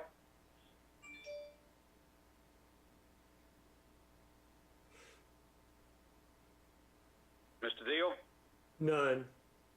Mr. Logue? Well, Mr. Collier has made me think about several things since he spoke. And one of our primary concerns has been having a voice on the MEAG board. Mm-hmm. If we turn this down, what impact is that going to have? How likely are we to be able to get a voice on the board if we do not help out a sister city in a time of need. I mean, that's something that I think we need to think about. Yeah, Okay. and I think you can kiss your board membership goodbye, you know, if you don't participate. Well, in doing whatever they Well, want. are y'all telling us that MEAG controls entirely who gets on the board? I thought it was a vote among all the members. Yeah. No, sir, Mayor. May I? Yes, Mr. Collier. No, MEAG has been real clear about that in the past, Mr. Deal. You know, they won't even talk to you about a candidacy for the board or whatever. Their very makeup by legislative body prohibits that. But the membership pays attention to what's going on throughout the membership. And those practical matters. And I'm certainly not indicating that you won't get on there. I'm just saying that, you know, Lawrenceville reached out to us. We could find ourselves in that position. Thomasville and other participants have executed deals like this. It's not a whole lot of money. It's not necessarily about the money, but there are federal regulation that dictates that you've got to maintain some reserve. You know, Lawrenceville, the membership, MEAG noted, we alone. We can facilitate this. It's not a whole lot of money. I don't want to put us at risk or any liability. Certainly that's why we worked through Mr. Davis on the indemnity clause. And to all fairness to the mayor, he voiced concerns about this indemnity clause early on because him being the chair of the board, certainly we sat down with him to try to gauge some level of comfort with him from the get-go. But I just want to point out to you that, you know, I just think that we need to help a sister city that's in need. Because I'm hopeful in the very near future, we're going to be in need. Okay. I would just say that, you know, if we want to contact my objections, if they would take out this indemnification agreement and the termination, and the termination could say, as Mr. Stock indicated, if for any reason this is no longer consistent with federal law or federal regulation, that the contract will be terminated. That would actually be superfluous because it wouldn't be needed. But there is no reason to have this indemnification clause in there. And the point being, it was actually more overreaching originally. Is that correct, Mr. Davis? Oh, very much so. Yes. Than it is now. So let me say this about putting somebody on the MEAG board. We've rubber stamped everything they've sent us for 20 years, and we hadn't had anybody on the board. Maybe if the members saw that you had somebody standing up to MEAG and exercising some independence, you could get some support, enough support to have a voting member. But even if, I mean, that's my feeling, and if you want to vote on it as it is, or if you want to say, let's go to MEAG and tell them you take out paragraph 4 and revise paragraph 6, it'll be acceptable. But if y'all want to sign it as it's presented, that's the will of this board. But Can I ask a question? Yes. So with us, go around one more time, and it's kind of hard to manage these meetings with the everybody remote. So if we can, we'll go around the table one last time. Dr. Adams? Well, what I would suggest we do after this conversation is consider two motions. The motion that you are recommending and the present the present idea that's on the table now. Okay. Yes, sir. Okay, Ms. Battle. well, I mean, I know I personally am not saying we don't help our neighbor, but in asking MEAG, other things like what the mayor points out, can we negotiate that by asking them? Is that sending the message we don't want to help our neighbor? Because I guess I'm not reading it that way. Okay. Who did you want to answer that question, Ms. Battle, Mr. Collier? Anybody, I'm beginning to get lost. Okay. Or Mr. Stark or Mr. Collier, it doesn't matter.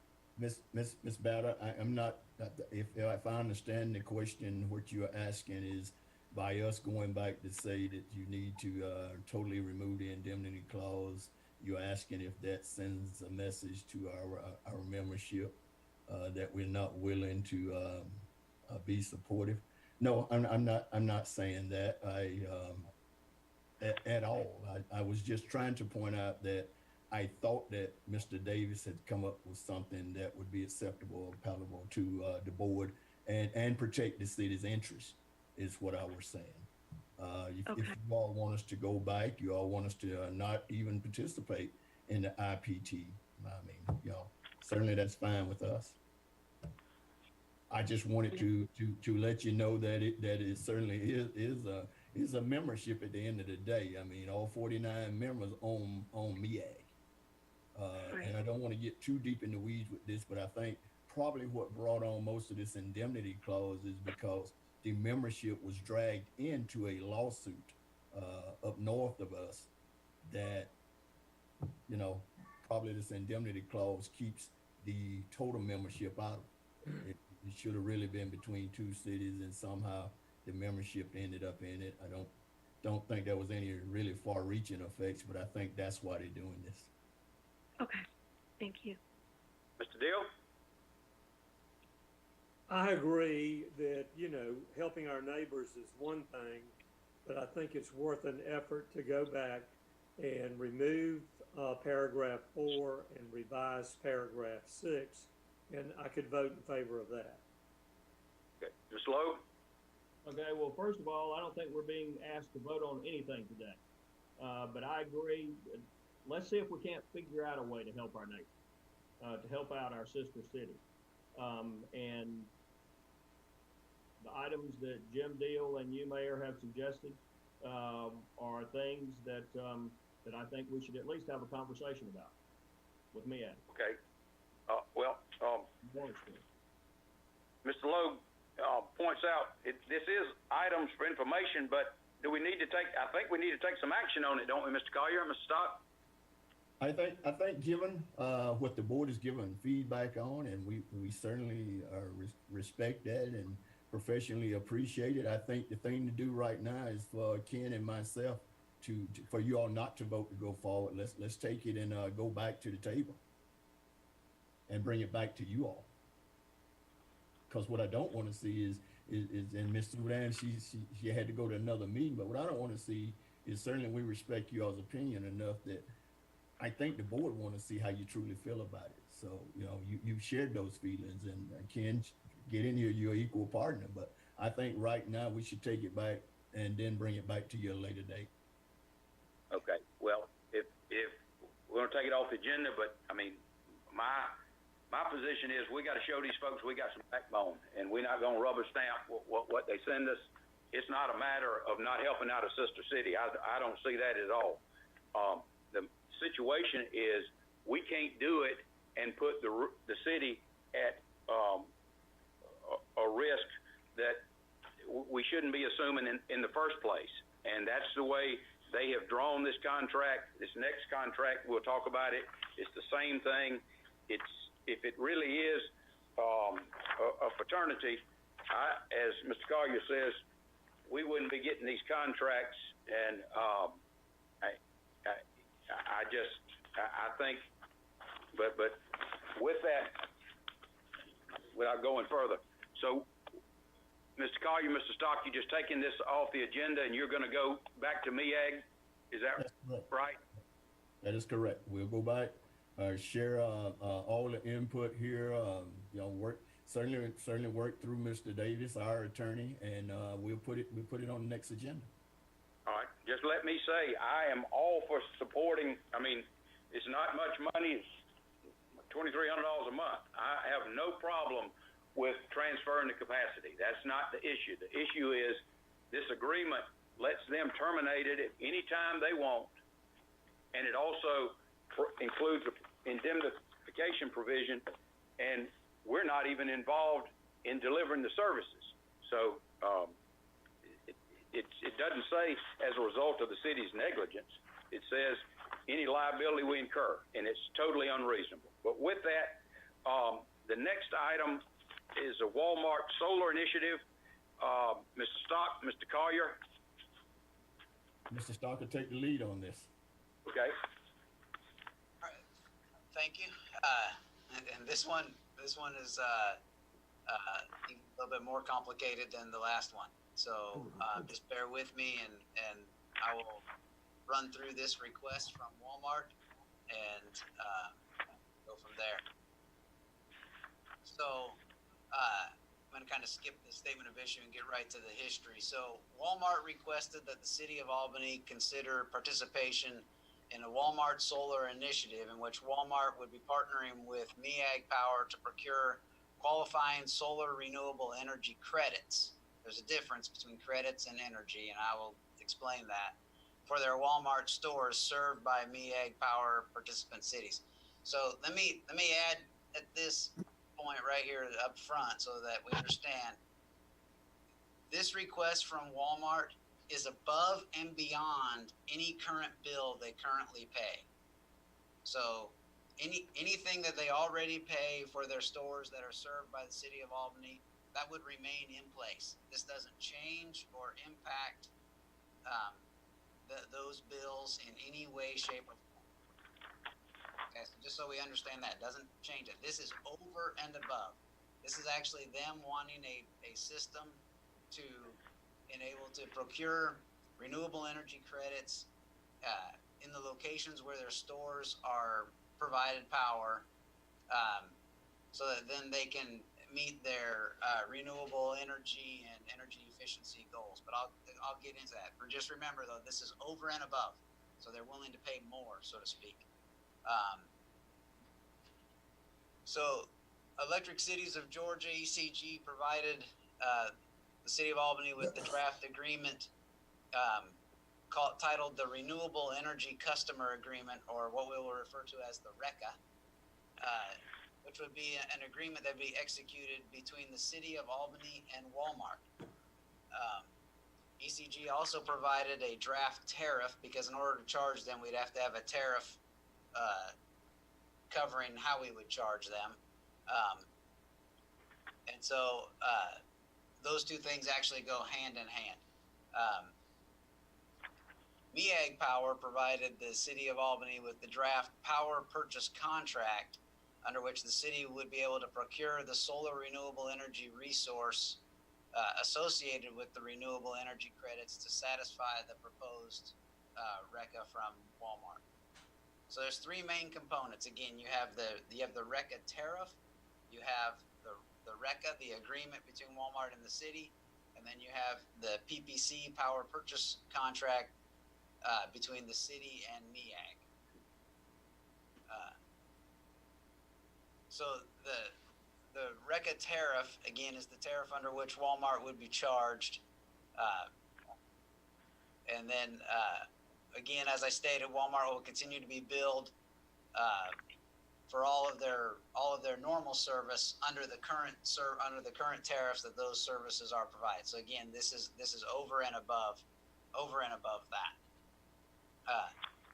The RECA agreement defines the level, the time frame, and other terms between the city and Walmart, under which the Walmart would be agreed to be charged under the RECA tariff. And the power purchase contract defines the terms and conditions under which the city would secure the solar renewable credits to fulfill that request. I need to change gears. Bear with me 1 second. So I'm going to hit the high points of the RECA. So the RECA is the agreement between Walmart and the city, so that Walmart can again get the solar renewable energy credits. They're not after the energy; they're only after the credits, which is the difference. So the energy, which would come off the solar project, will actually just be turned right around and sold right into the market. Will never be delivered to Albany. What they're really after, again, is the credits. But you can only get the credits if it's based off a renewable energy generating resource. So in this case, solar. So the RECA states that that Walmart has expressed interest in a way to purchase the credits. The city is Walmart's supplier and receives wholesale electric service from MEAG. MEAG is developing a solar power project, which will have a 20-year term under which they would be able to procure those credits and transfer those to the city. RECA tariff was developed as a means for the city to charge Walmart for this service. The subscription level is the level of energy or the level of the capacity under which Walmart would agree to be charged, and that's still being calculated. So that's the estimate is 1,500 kW, but Walmart has indicated they might go as high as 1,550. But they also state that their real goal could be as low as 75%, so it could go as low as 1,200. They haven't solidified the number, but I did use 1,500 in the projection. The energy is solar, comes from the solar project. The energy from the project will be sold into the market, and the difference will be settled by the RECA tariff, which is covered by this RECA agreement. I'll get into that here in a second.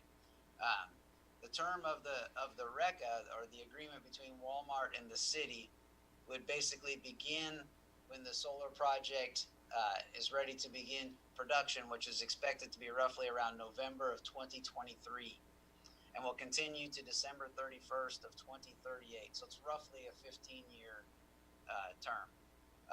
Either party has to give a 1-year termination notice, or the agreement will automatically extend through the 20th year of the solar project.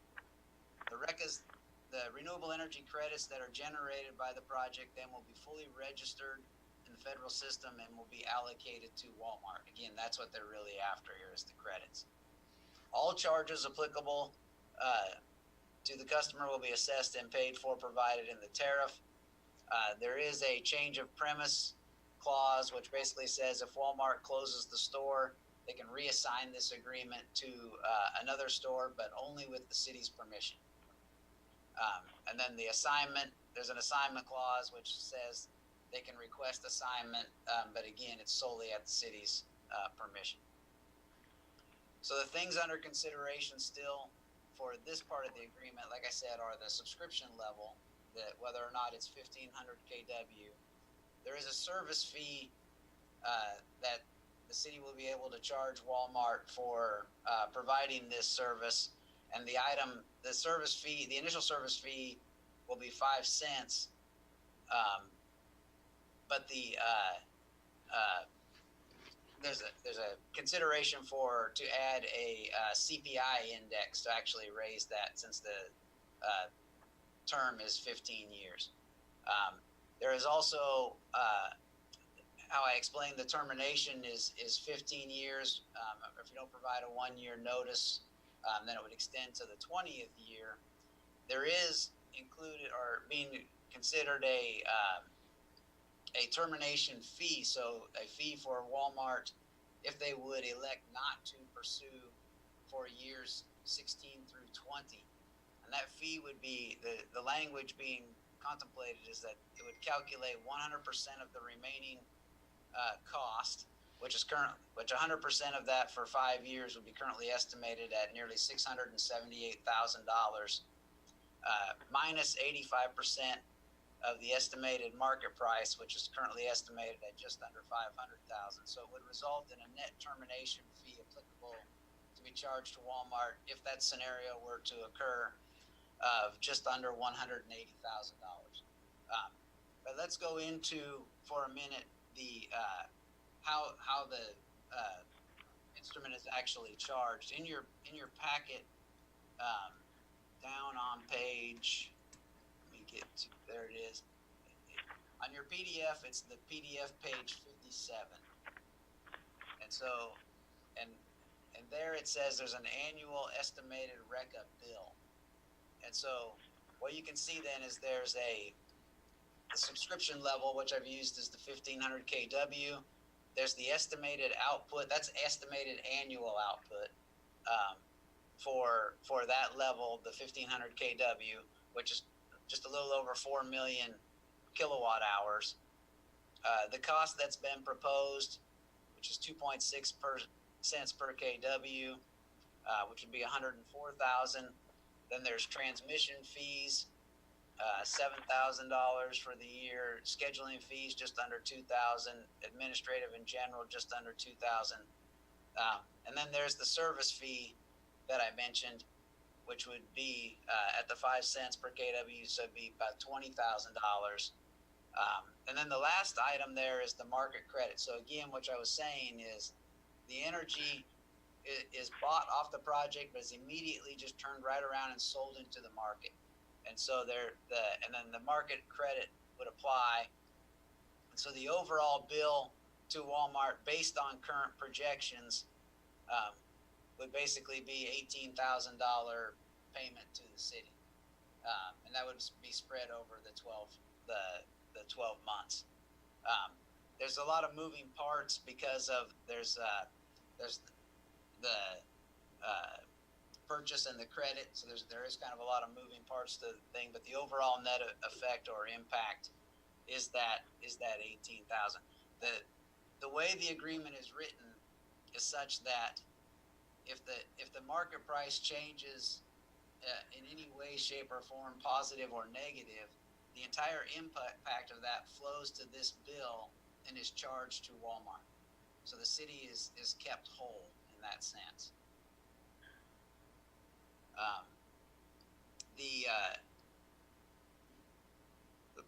Sorry, lost my place for a second. Getting back to the other one.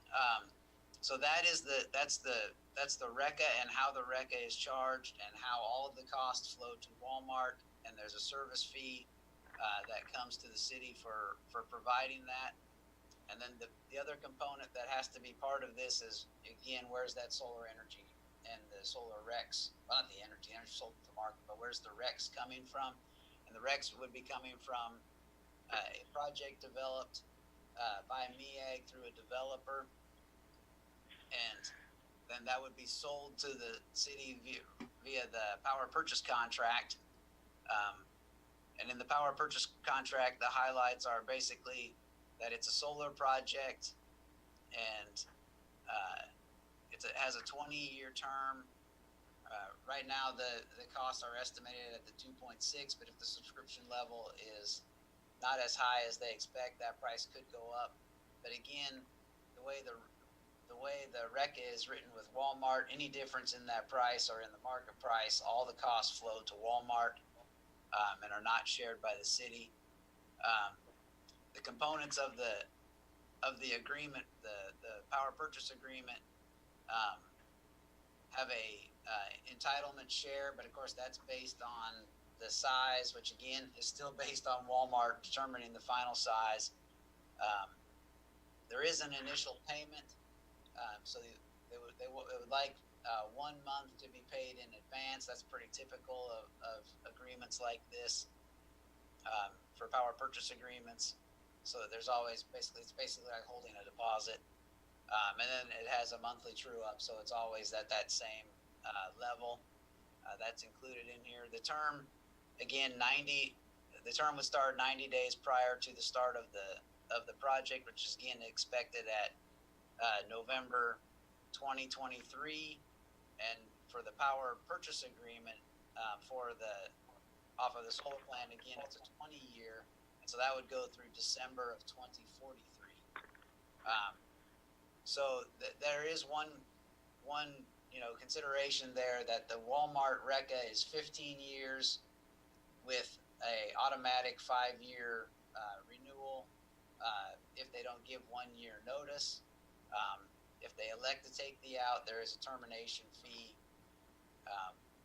which if calculated correctly would hold the city even. So the rest of the agreement then covers the what happens in cases of default. We did ask GDS their opinion because they are again analyzing our situation, our portfolio. Their comment was they believe this is a good opportunity for the city to participate in a current solar project. The project is low risk, near-term opportunity for Albany to incorporate solar into the portfolio.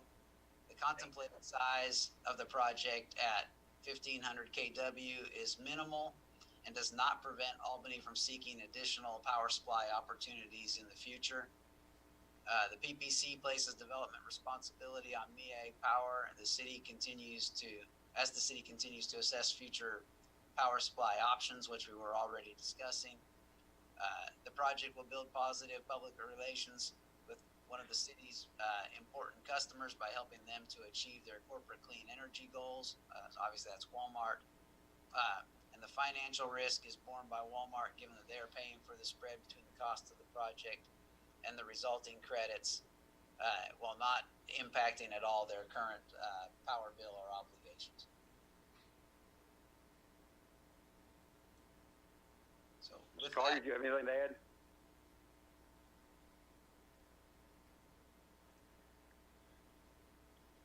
What was that? Mr. Collier? No, sir. I think Mr. Stock has explained it well. Okay. Any questions, Dr. Adams? It's not a question, it's more of a comment.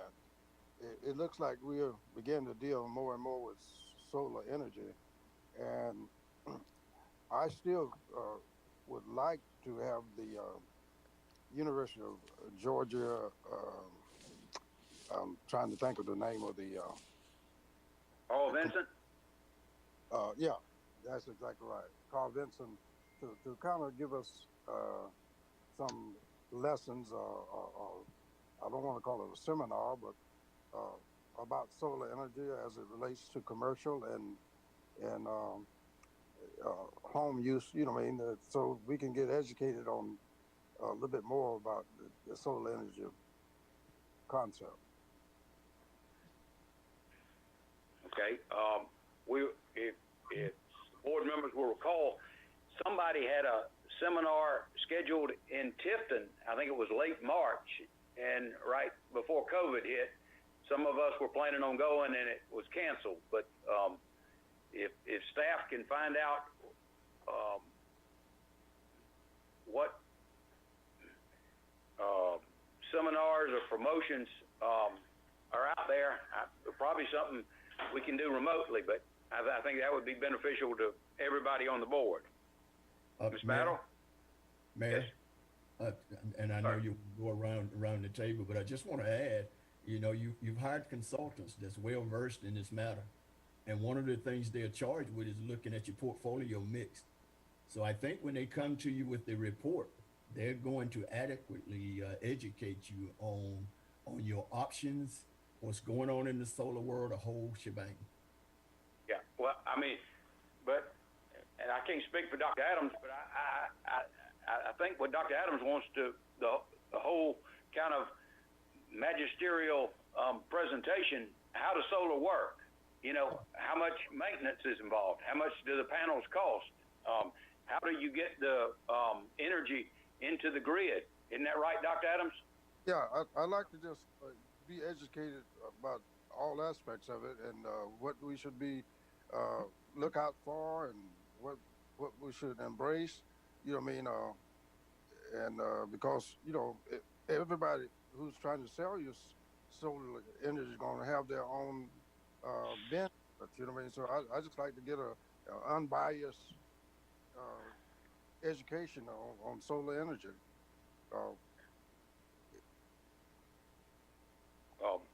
Any questions, Ms. Battle? You're muted, ma'am.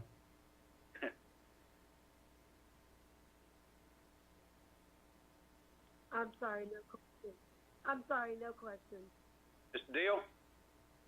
Ken, did you say that GDS Associates had said that this was a fair, contract for us to enter into, or agreement? yes, sir, I did. Yeah, they believe the pricing, is at market rates where things are at right now, and they believe that because of the way the RECA, the agreement between Walmart and the city, is written, passing on all the costs to Walmart, it keeps the city relatively protected. Again, the only issue would come in that if Walmart were to not extend that last 5 years, there is that termination clause that we would want included, and that would result in, a large upfront payment, which should cover, the remaining expenses of those 5 years. But I don't want to sit here and say that, that there wouldn't be, something. There is some little element of risk there. However, the pricing that they're offering for that energy is fixed, and 15 years from now, that pricing will probably look really attractive. So even if Walmart were to fall out in years 16 through 20, as you would look at the overall portfolio, it would be something that would be easily integrated. And what we could easily do to mitigate that would be simply to reduce SEPA, which is usually more expensive than that process. And so therefore we would be able to easily mitigate anything that may come of that. Okay, thank you. Basically, this Walmart solar initiative is above my pay grade, but I would tend to think that we could trust what GDS Associates has said to us, and that would be a fair agreement to enter into. That's all, Mr. Vote.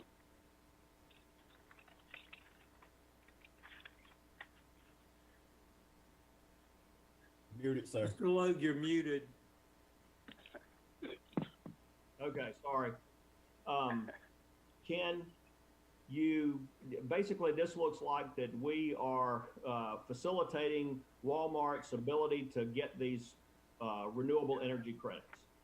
And for such, we are charging a service fee of 0.5 cents per kilowatt hour.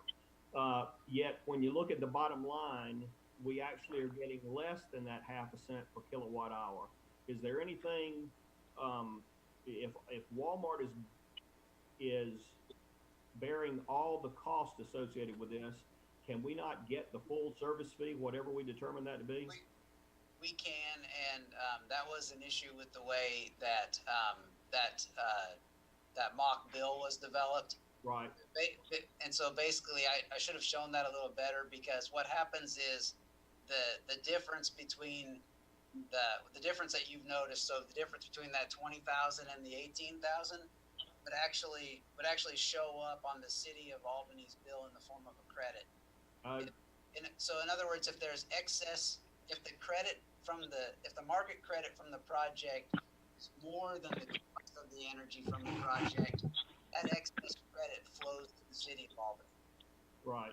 Okay. So basically, in a reconciliation, we would be made whole on our Yes, service fee, and so we're not actually subsidizing them in any way. Correct. That was a question I had when they first presented that bill to me as well. But that's the way it is. So the difference of that would show up not in terms of the way we would bill Walmart, but in terms of the way the credit would flow from the project to excess credit would flow from the project to Albany.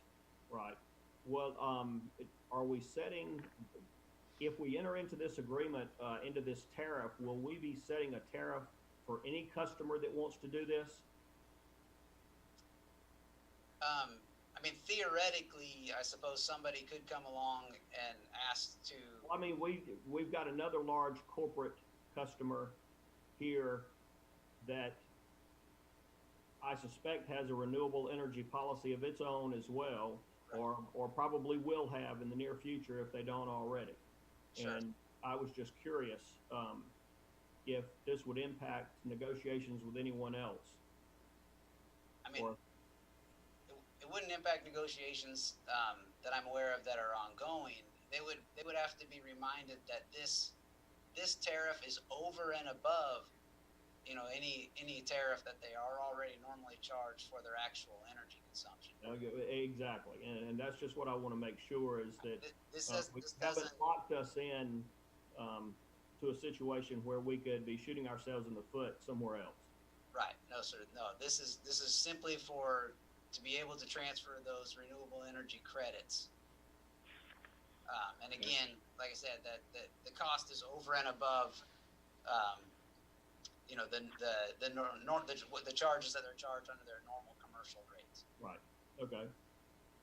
Mayor, if I may, to Mr. Lowe's question, as I recall, and we can seek attorney's opinion, if you implement this tariff, then that tariff is available to all customers that fit that class.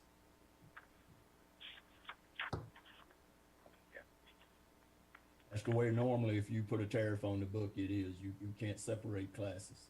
For instance, if you have a class that a Walmart's in, you can't deny Target. They're like companies, and if they're similar size. So with that being said, certainly I support this. I think that it's what's coming in the future. It's the wave of the future.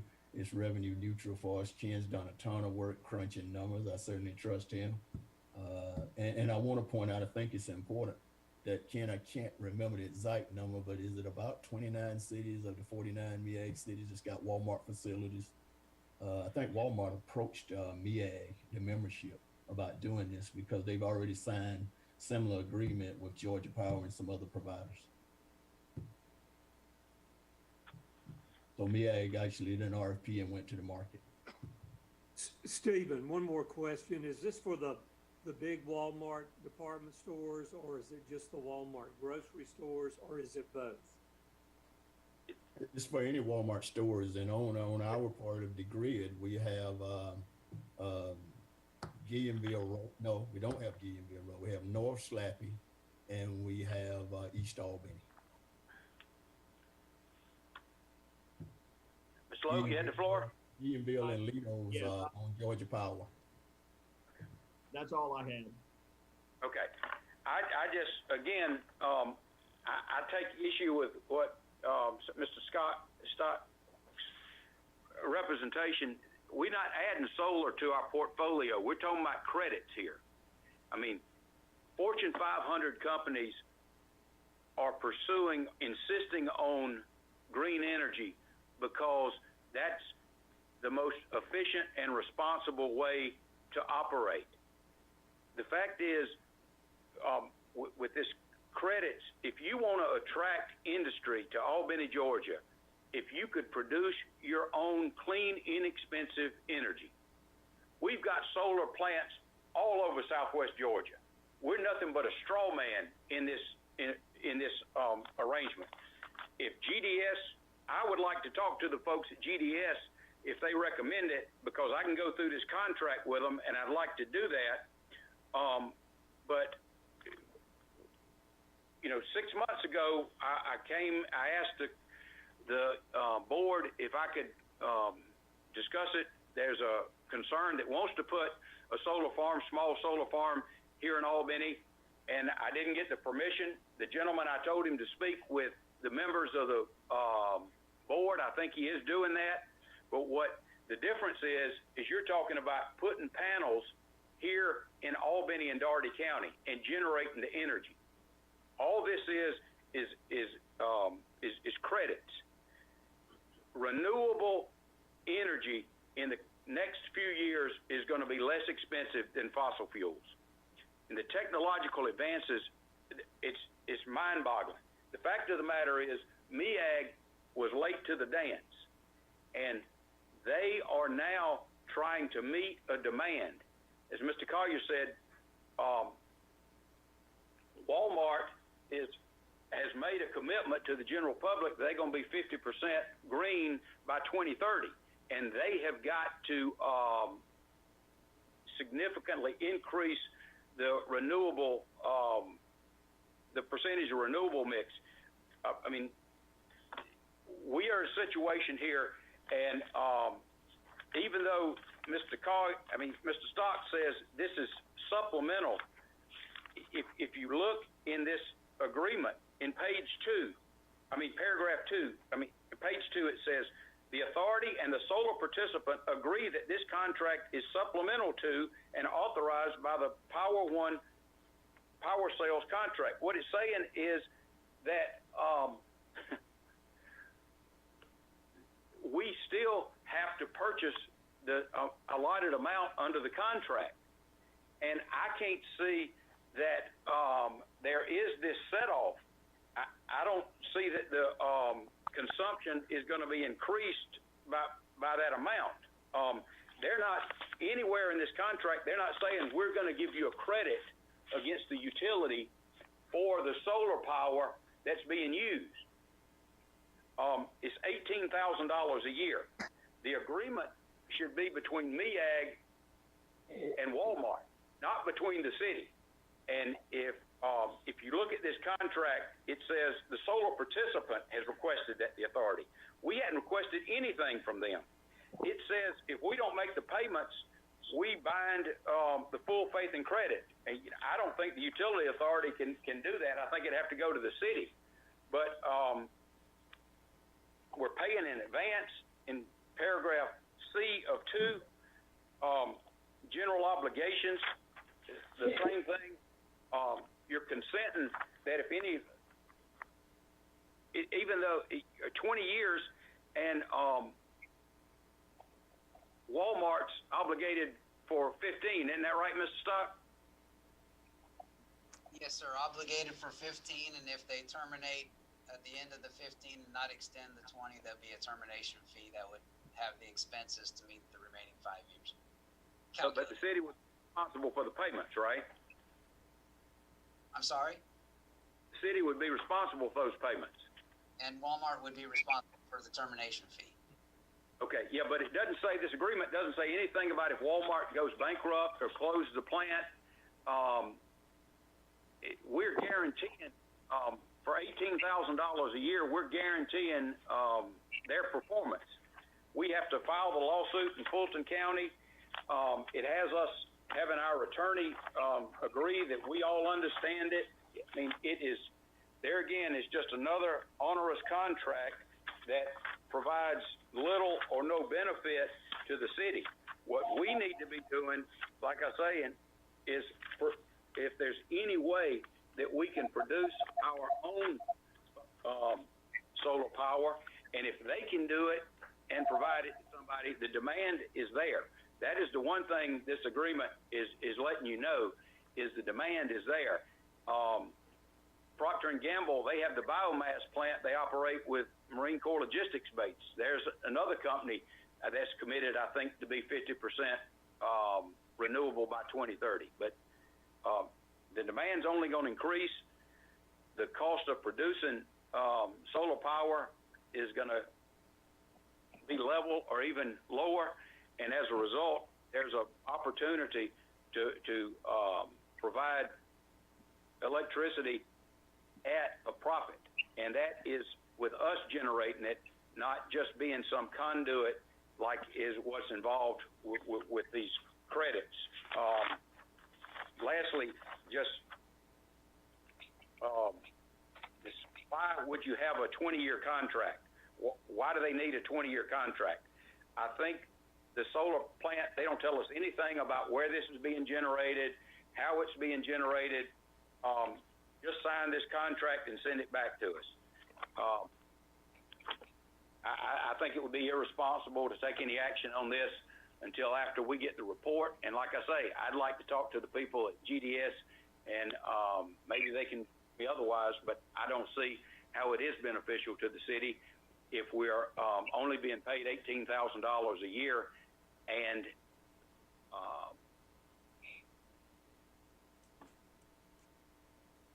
you're exposing yourself to claims from MEAG in the event Walmart doesn't perform under the contract. I mean, there's no side agreement between us and Walmart that says if Walmart goes bankrupt, they're going to pay this, they're going to have a bond, but we always have to have a bond, we have to have insurance. I mean, this is just absolutely was characteristic of what's happened over the years, and it just needs to stop. But with that, what action do you need, if any, Mr. Stock, Mr. Collier?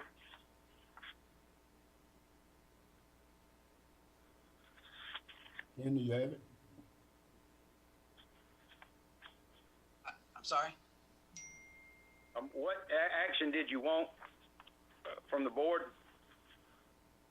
I guess we just need to know if the board is interested in continuing to pursue this, or as you said, sir, if the desire is to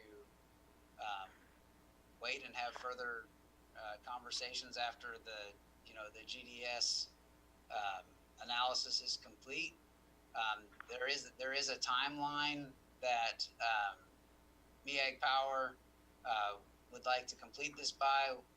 With these agreements is in January. They didn't give Mr. Collier or I a firm date. They just said basically January.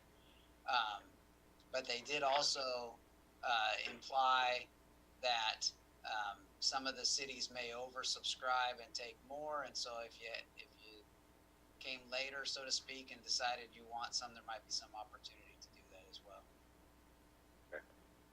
Hi, Mayor. I'm back on. This would have to go to the city commission for approval. So this is not a decision that would be resting solely with the utility board. I guess it'd have to go to the city commission because you got this provision here about the full faith and credit. Is that right? That is correct, sir. Well, if it was up to me, we'd tell them. Yeah. Okay, but so is this just for information? Well, we would like to get a recommendation from the utility board. Okay, the chair would make a motion that we not approve the agreements as presented.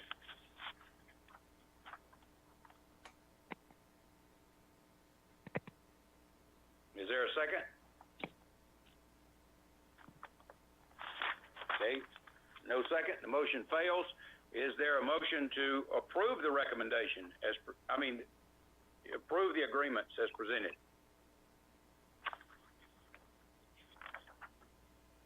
There being no motion, I guess there's no action from the utility board at this time. That the board, I assume, reserves the right to hear from the consultant and take action at a later date. Would that be the consensus of the board?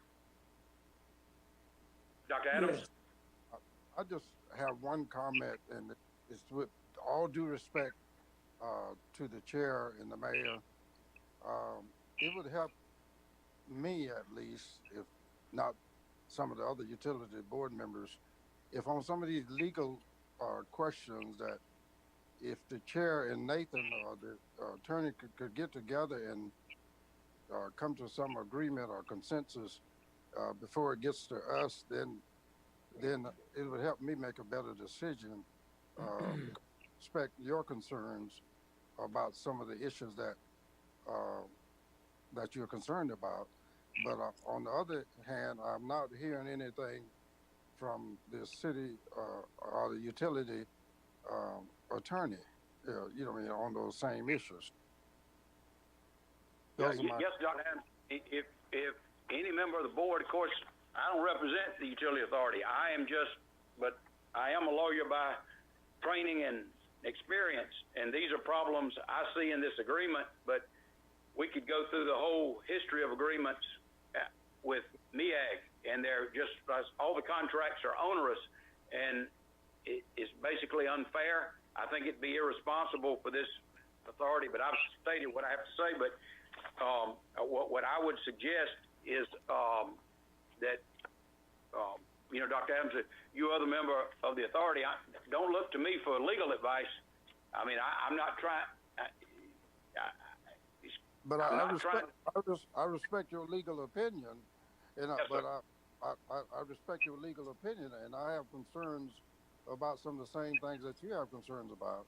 But what I was feebly trying to suggest that maybe you and Nathan can go over those concerns, and maybe when it gets to us, that it would be kind of ironed out, at least presented so we can understand it and appreciate it.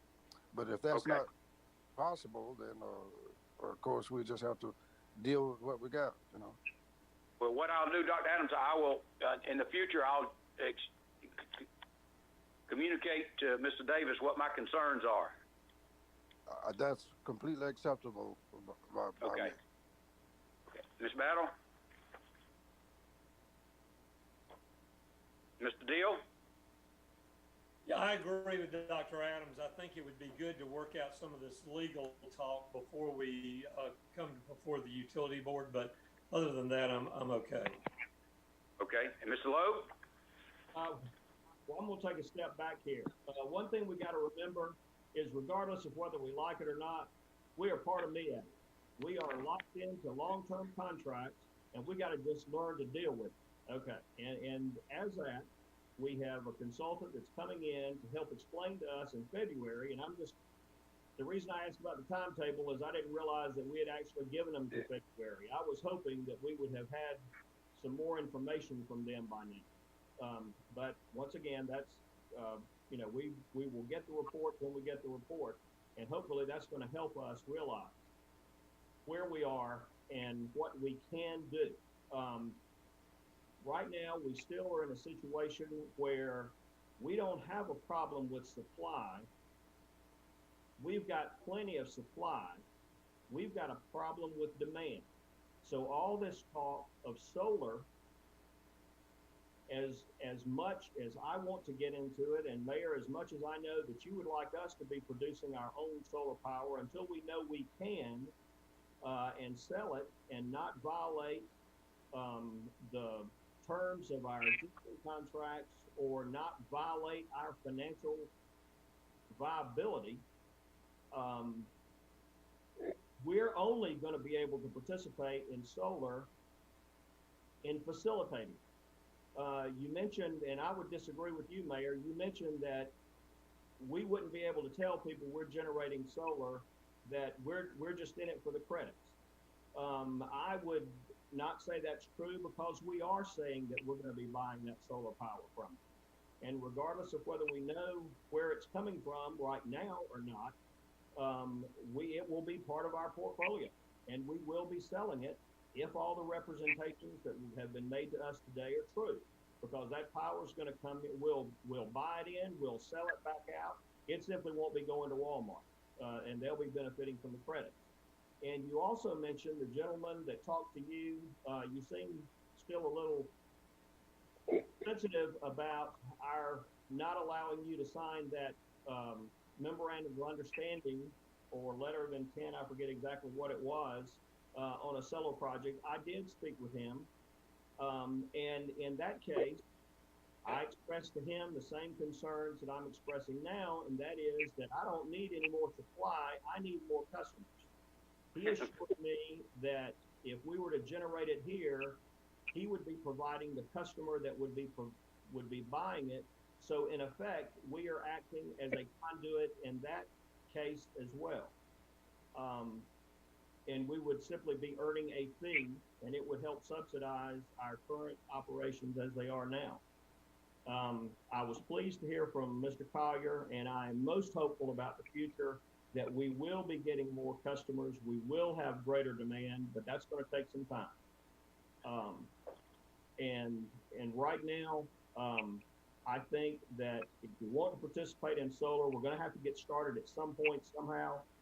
I'm going to have to trust our lawyers to do it in the manner that is protective of us in the city. And that, I think I've said enough. Okay. Thank you, Mr. Lowe. All right. Other matters? Dr. Adams? None. Ms. Battle? Yes. I do have a citizen wanted to ask the board or the city manager, if possible, could important things be placed in the utility bills, such as, for example, would be all of the dumpsters placed around the city.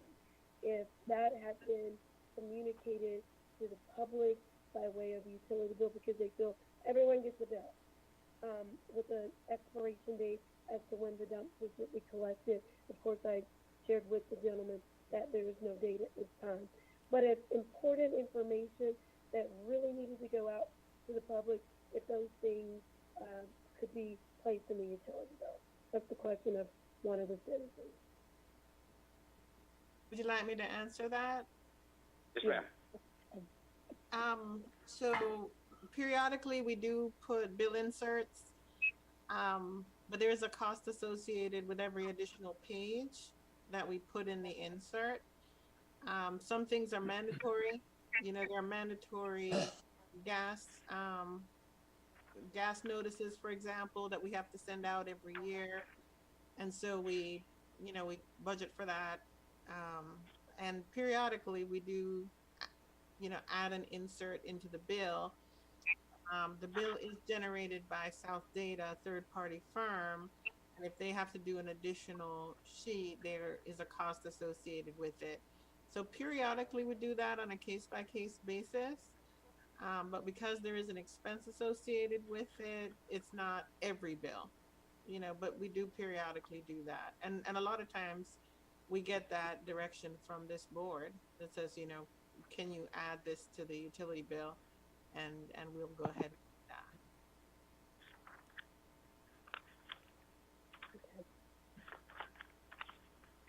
So, I mean, what do you say, Ms. Subadan? You need direction from the board before you put that notice in the monthly bill?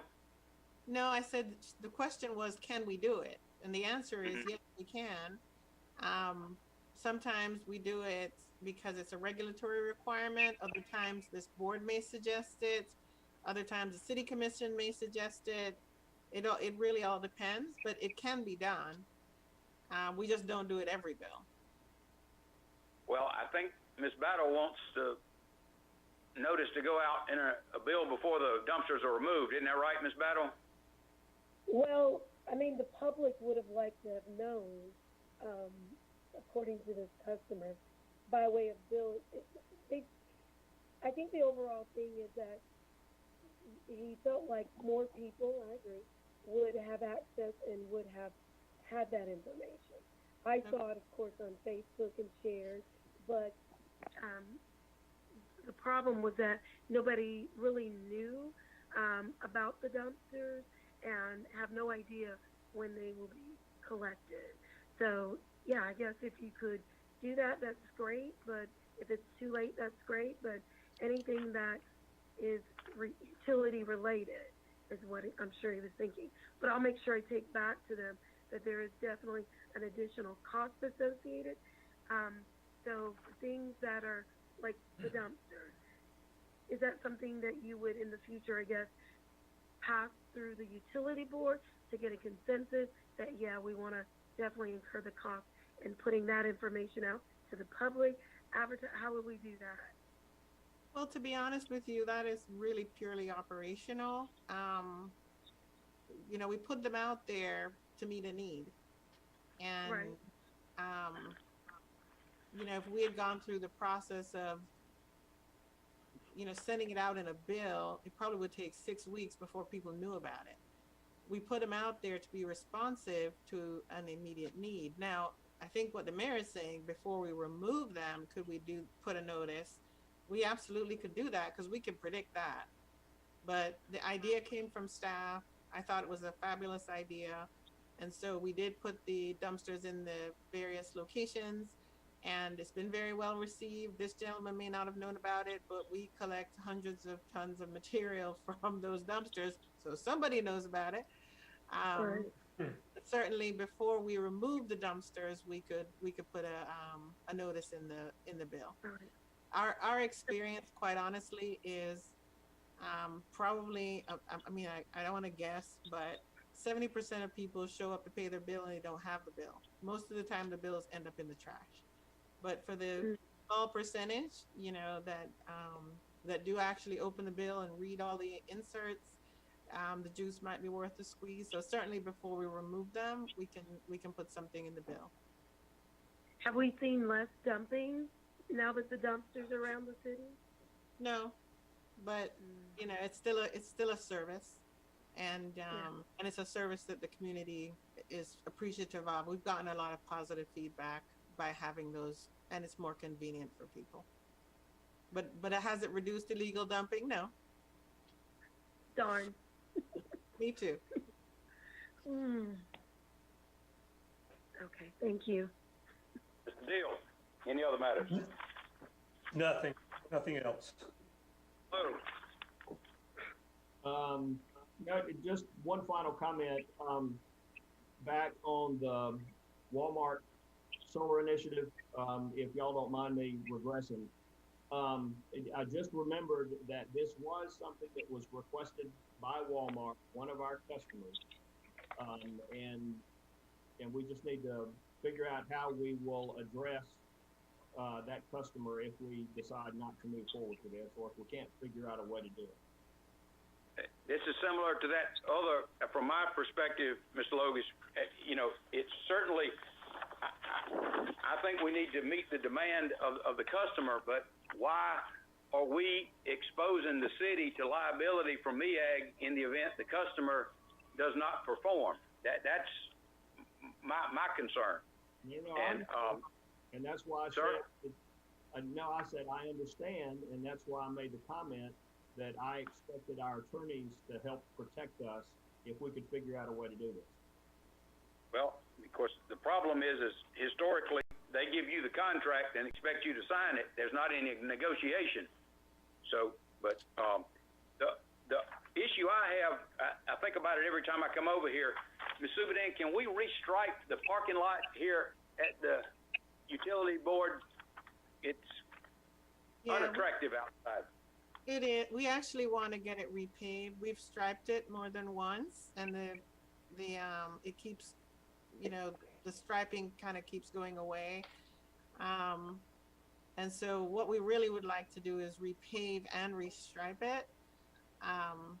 And we're trying to get a cost. We're going to put it in next year's budget.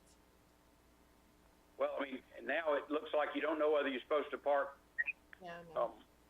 horizontally or diagonally. Sure, it is looking pretty bad. We'll get a cost and see if we can't get that done. Okay. Lastly, is there any other business or items for future agenda? Dr. Adams? None. Ms. Battle? None. Mr. Deal? None. Oh. Let's just make sure that GDS report comes in as soon as possible. I think they're scheduled for next meeting to give you an update, if I'm not mistaken. It won't be the final report. Ken gave the update, Ms. Subadan, and told them that they're bringing the full report in February. All right. Well, we'll keep the pressure on so that can be brought back to you. Thank you. With that, I wish everyone a Merry Christmas, a Happy New Year, and we'll be adjourned. Thank you. Thank you for your participation.